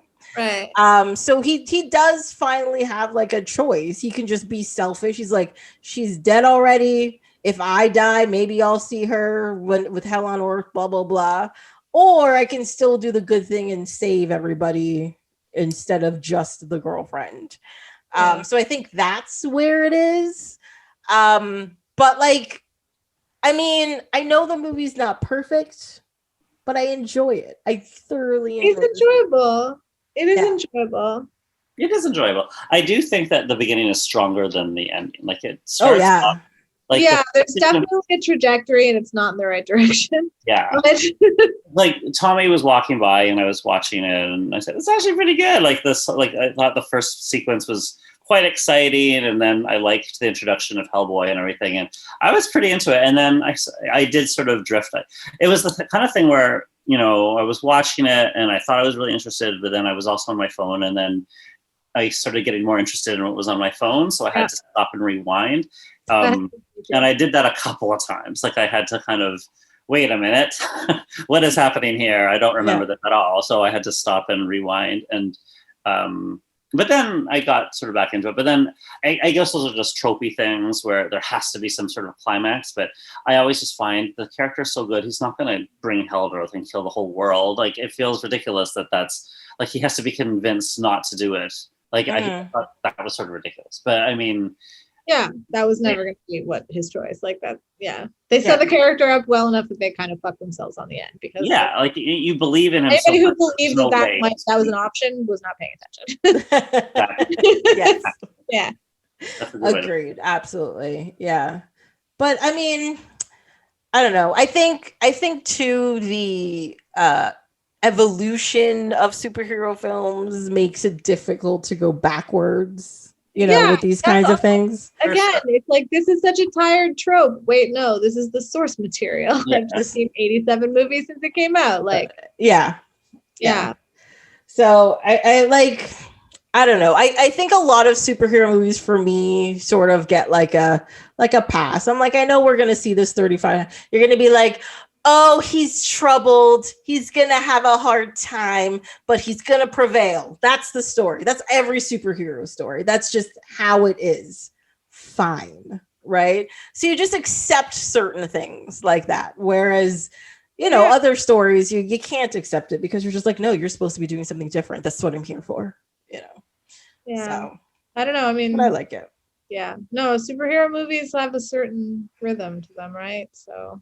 And they have a certain, they're almost like romantic comedies where there's certain rules where there always has to be a time.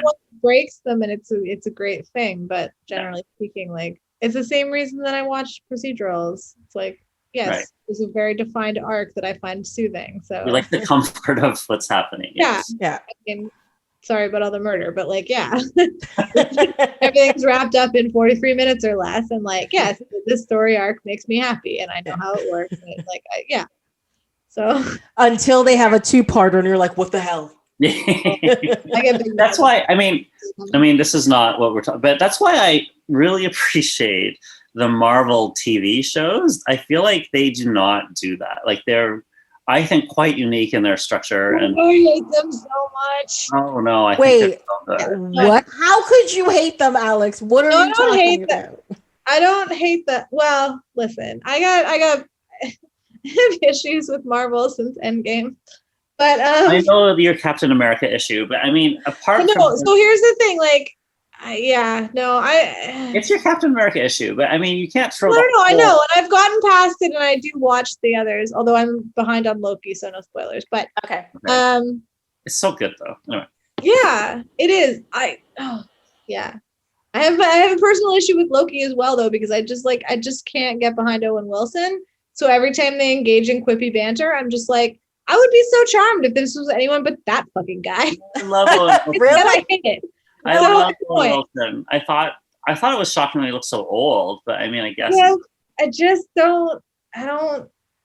Anyway, I hate his face, and it makes me mad. But that's a me issue, not a Marvel issue.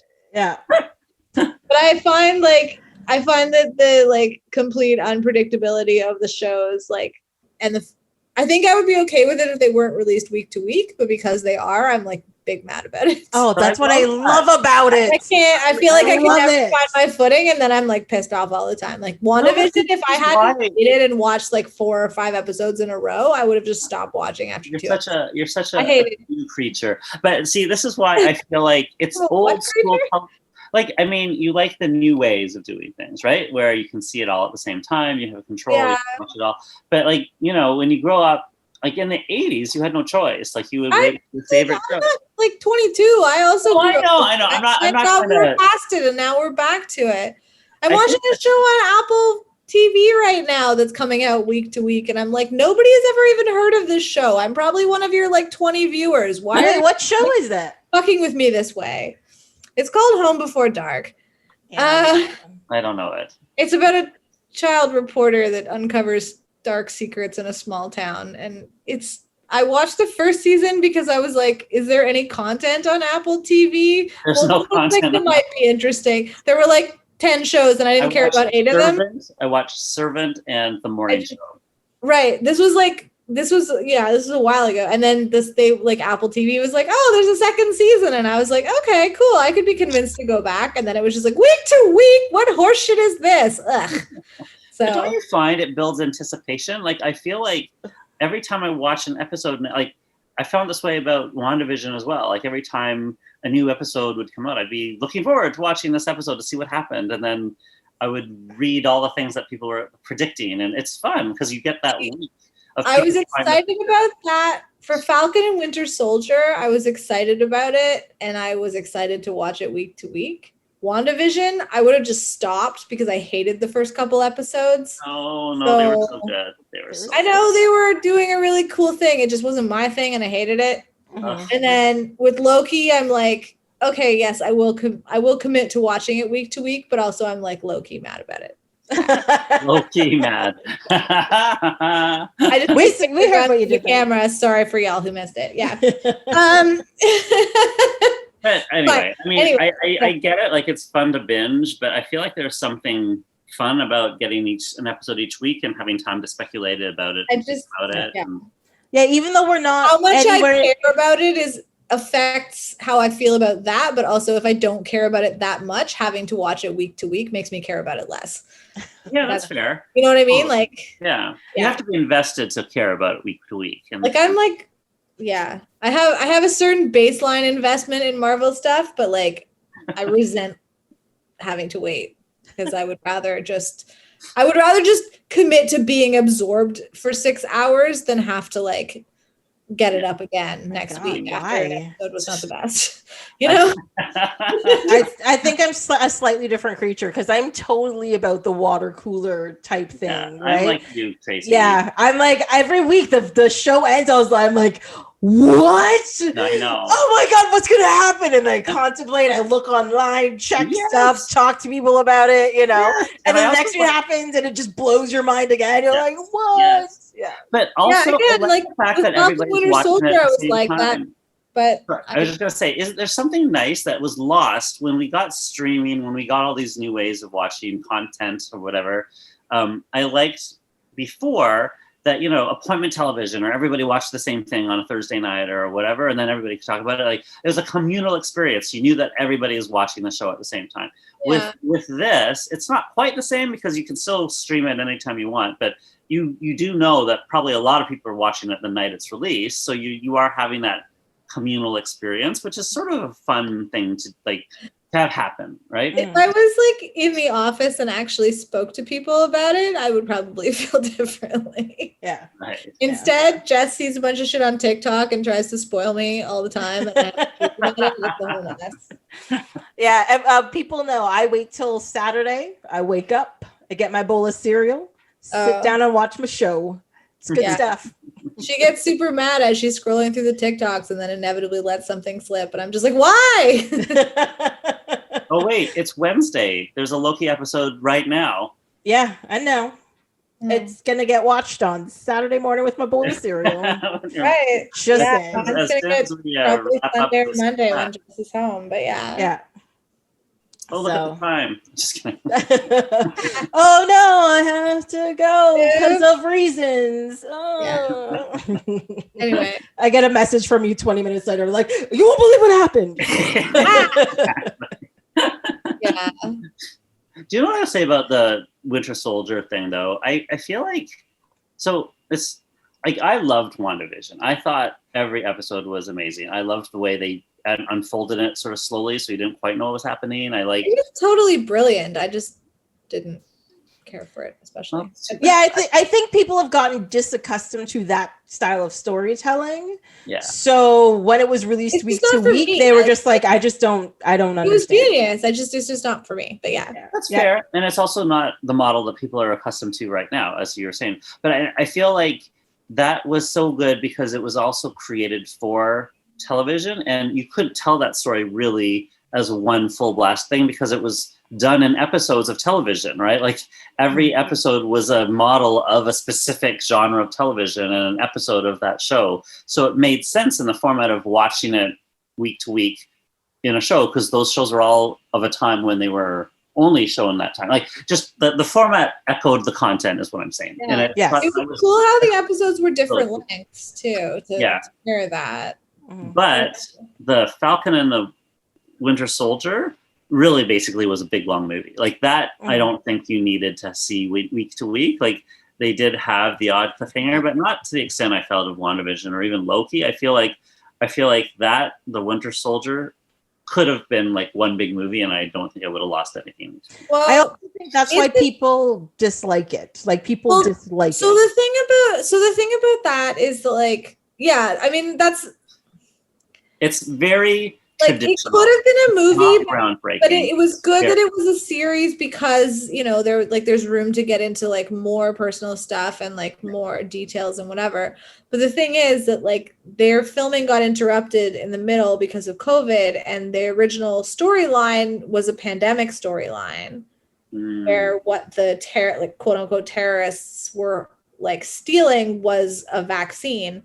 So they had to pivot at the last minute, and that's why it's like it's a really fun like action series, and then you get to the end and you're like, it didn't really make sense. There was no substance in the like it didn't land. Yeah. Hang on a second.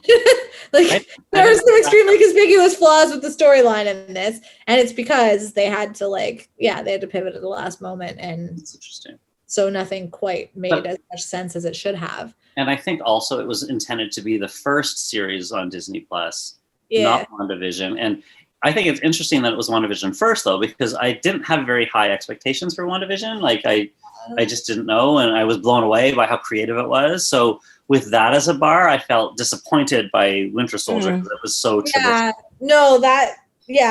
Falcon and Winter Soldier it was not as good as it should have been in several different directions because of COVID, and that's a bummer. It is a bummer because there was a lot of good stuff in there, and the actors are good. Like, I mean, I really like the actors, and I think it did an important thing with the whole, not being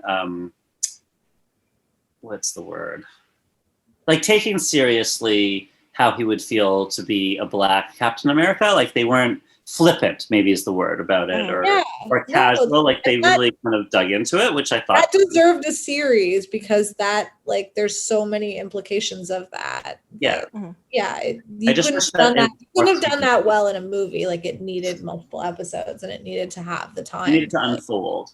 But but it was super well done. But I think Loki is as creative as WandaVision. Like it's really like I had no idea what it would be about, and I couldn't have predicted it because it's invented this totally thing. Yeah, it's a nutty thing, and I think that's what I like about these Marvel shows. They are not comfort food. That's the normal thing. Like they're reinventing it. After that last episode, fuck them. What? Sorry. I know. Don't say anything because I was also like, what the? But I feel like I can't say anything at all because I will not. We will keep that to ourselves. I am going to message you though because I have a lot of time. Wait, no, I think I actually am caught up. I think I was thinking of the one that comes out today because anyway, there's some things happen that are quite confusing. I love that we all shut down because we're like, we don't want to ruin anything for anybody. We cannot do this. Spoilers. I'm a total beast about people spoiling me, so I can't so am I. Yeah. I can't just Sean Archer is still terrified of me. I always tell him I haven't seen it. Don't say a word. I have to say it automatically. Yeah. He accidentally spoiled me for something 5 years ago, and I just tore a strip off him, and now he's like, oh no, I can't talk about it. What if she yells at me? I think I spoiled something for Sean as well once, and I made a point of not. I mean, he was probably more graceful about it than I am. I get really, I turn into the Incredible Hulk the first time, and then people just don't do it anymore because they're afraid. It also did pretty well for me. I spoiled A Star Is Born for Leandra because I just assumed she knew how it ended. Because no. I know, and she was just about to see it. I felt so bad because I really wanted her to watch it and like it because it's Gaga. I felt terrible. I actually bought her a card to apologize. That's spectacular. I love it.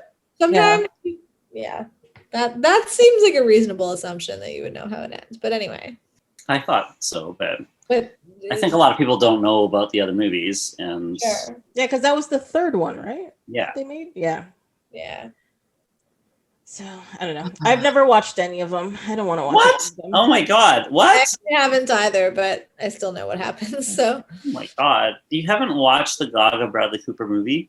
You know how I feel about Gaga. I So, know, but I mean, she got nominated for an Oscar. You should just do it. I'm sorry. Okay, I'm going to say this right now. Telling me something got nominated for an Oscar reduces the chance of me watching it. FYI.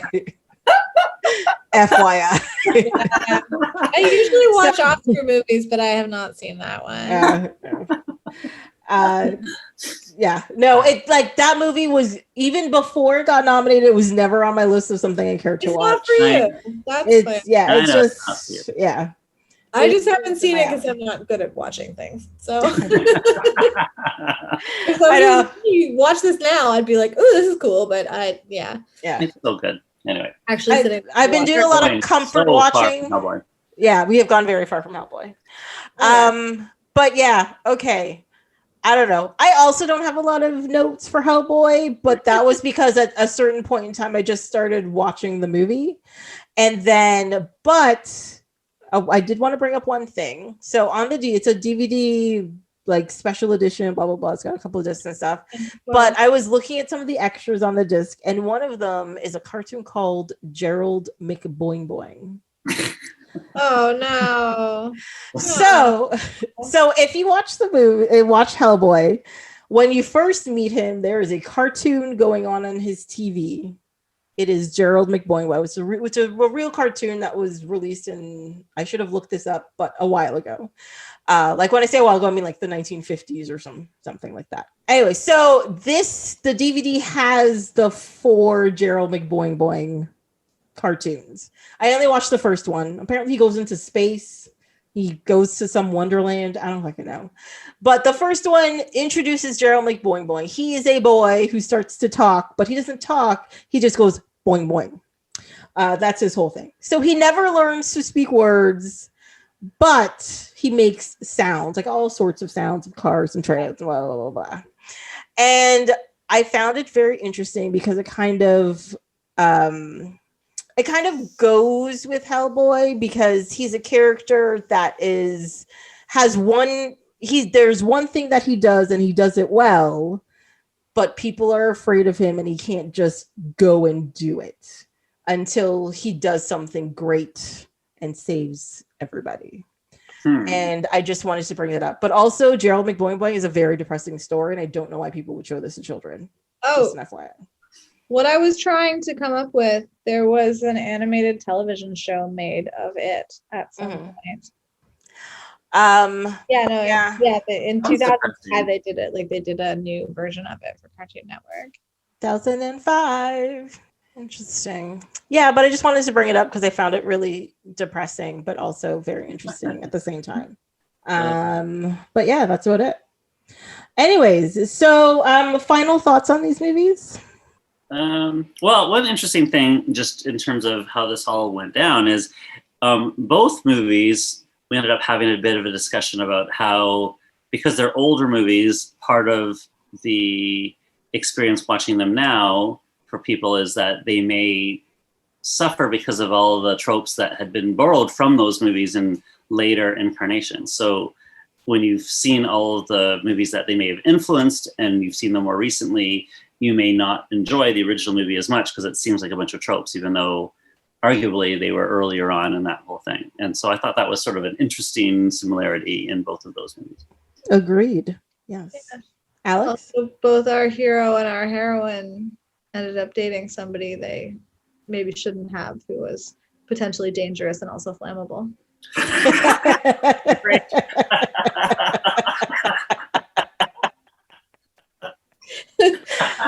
I was looking for a sign that I've reached the end of my useful commentary. I think that was it. So yeah, I can't follow that up. I can't. Like that's I don't. An excellent observation. That is it.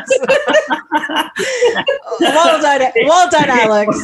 Both also flammable. Yeah, sorry. Oh no, don't be things. I apologize. You don't have to be sorry about that because that was French perfect. kiss. It was that perfect. was perfect. I love it. I feel like that's the note on which we should end. Well, it's always a pleasure talking to you guys. Thank you so much for coming on for the episode. Thank you for having us. It was super fun. Yeah, thanks for having us. Well, that's it for this episode of Off My Shelf. Until next time, you can follow along on Instagram and Twitter at @OhMyShelf, or you can send an email to ohmyshelf@gmail.com. On the next episode, we'll be talking about high fidelity and hot fuzz. Hope you'll be here to listen. That really was a deep dive into Heathers, Well, I don't know what you thought was going to happen. Yeah. Yeah, Alix called it. I even wrote a paper on Heathers when I was in university. I liked this movie so much. What? Yeah. Love it. Yeah. It was good. I got an A. Nice. I mean, the movie is basically an essay in itself, though. It's like presenting its thesis so clearly, and there's so many, things that are clearly there symbolically. Like it's very, it's an argument. It is an argument, yes. Yeah. But it's also, yeah. Yeah. Like, I don't know. I'm not sure why it doesn't resonate with me. Because as you said, you brought up Mean Girls, which is kind of close but different. But I don't know. This one just doesn't resonate with me the same way. It might have to do with what you said about the series where people are being so mean to each other. Like this one is more satirical, but they are being quite mean to each other, and they end up killing each other. And even with each other as friends, like when they're not the murderous people, but even the Heathers between themselves, like they're just really openly awful and mean to each other, and they're not supportive at all. Like, not everybody's going to enjoy watching characters that are just really horrible. And even like the love interest character, like he's psychotic too. Like it's a movie with very few redeeming characters. Well, I think maybe that's what it is. Like there's nobody likable in this movie. No. Not even like tertiary characters. Like you feel sorry for dump truck, whatever. You feel kind of bad for her. Betty Finn, Martha Dump Truck. Yeah, but like you don't feel there's not that enough of a connection for you to be like, oh, I care about those characters person are just and stuff. So right? in it, so those the characters that you might feel something for are not in it at all. Hardly. Like they're just introduced as sort of background. Like you can't connect to those characters. Like the only characters that have anything to do with the plot and that you spend time with are worst. Generally terrible people. So you just sort of have to. And I get that that's somewhat off-putting. Because you can't there's no one to hang on to that you can like, right? And whereas I think in Mean Girls, like Lindsay Lohan's character, you can see the progression of her being nice to being mean to being nice again, and you like her. But even like her friends that she makes, like the gay guy and the other girl, Damien and Liv. Like you actually like them and you want to see things, and you're like, how could Lindsay do that? That's so mean. They're so nice to her. So like you have that kind of like positive feel it. It's much. Mean Girls is a much more realistically presented movie. It's obviously still a movie version of characters, but like they're more traditional movie characters. Even like they're, there's nice people, there's victims, there's heroes, and they're sort of meant to be a semblance of friends in high school. Whereas in Heathers, like there's no real friendship on display. It's all performative, right? They're all mean to each other, and they're just like Winona's character says. It's like, they're my coworkers and our job is being popular and shit. Like that's the line. She's just very good, right? It's all cleverness and sort of an arch kind of wit and just sort of an exaggerated cartoonish. I just like everything about it. Like, but it's not warm, and there's no one to root for really. I think like I personally do root for Veronica. Like I accept that. She's implicitly also bad because, she gets caught up in things. But I believe in her character generally as a good person that's trying, and she's fallen into two different bad camps. So it's not hard for me to latch onto her. I in spite of her flaws, it's just a part of that movie. But it's not like in Mean Girls where there's truly nice people that are helping her. And even, like I said, the Mean Girls in Mean Girls are not that bad. Yeah, they're unpleasant. They're rude. They're insecure and they're competitive and they're a little bitchy and petty, but they're not terrible people. Like Mm-hmm. they try. Well, I think that maybe that's what it is. Everybody in Mean Girls is humanized, whereas in Heathers, they're not humanized at all. Like you they're just icons, right? Like they're Yeah. kind of iconography. They're Mhm. yeah. It's they're not meant to be realistic. Yeah. So I'm trying to think of like is there any weird quirky movie where you just kind of hate everybody that I enjoy? I don't know. Maybe like Napoleon Dynamite, I guess. the only movie I can think of that you and I have both watched is Closer. That Julia Roberts. Oh yeah, I really like that movie. Yeah, I love that movie, and that's a quirky movie. And those characters are all pretty bad. Like they all lie. Like arguably, Natalie Portman's character is least bad. Mm-hmm. But mostly, that's a movie with qualify it that way. Yeah. Yeah. Well, I think in that movie too, like, I like the movie more for its use of language than the acting or like the structure. Because I think I said this when we did the episode, like after I watched that movie, I feel dirty. Like it feels gross. Yeah. But there's no actual like nudity. There's no actual direct violence. It's all in the language. And I find that and I find that fascinating. Like I find it so fascinating. Me too. That's why I clearly am drawn to fucked up people in dark movies. I missed the beginning of this conversation, but one of my favorite things about Hannibal is that there's almost no gore, but it's so aggressively disturbing, but also it was on regular cable. Like it was just like on primetime cable. That's one of the reasons why I had to stop watching it. I was like, no. I bring this up. I think I've told this to you guys. The Foley artist on that show made me nauseous and I had to stop watching it. Because but like it's like you don't see a lot of like strike, like you don't see the knife come down, you don't see that, but then it's like they just fully vivisected somebody whose name we know. Jesus fucking Christ. Oh, and I was like, I can't do this. Yeah, I mean, do it. I have not watched that show, but I feel like it might be like I feel like super dark black horror is maybe too alienating for me. Like it needs to. I feel like you'd know by the second episode. The first episode of Hannibal is like not the best, and we were all kind of iffy about it. And then after the second episode, we were just like, this is the best thing ever. And like, and by we I mean Mike and Leah and I, and we're all like super fans. So yeah. Second episode is deeply fucked in a way I would never have contemplated. So I was just like, oh God, it's so hard to surprise me. And I am like shocked and appalled.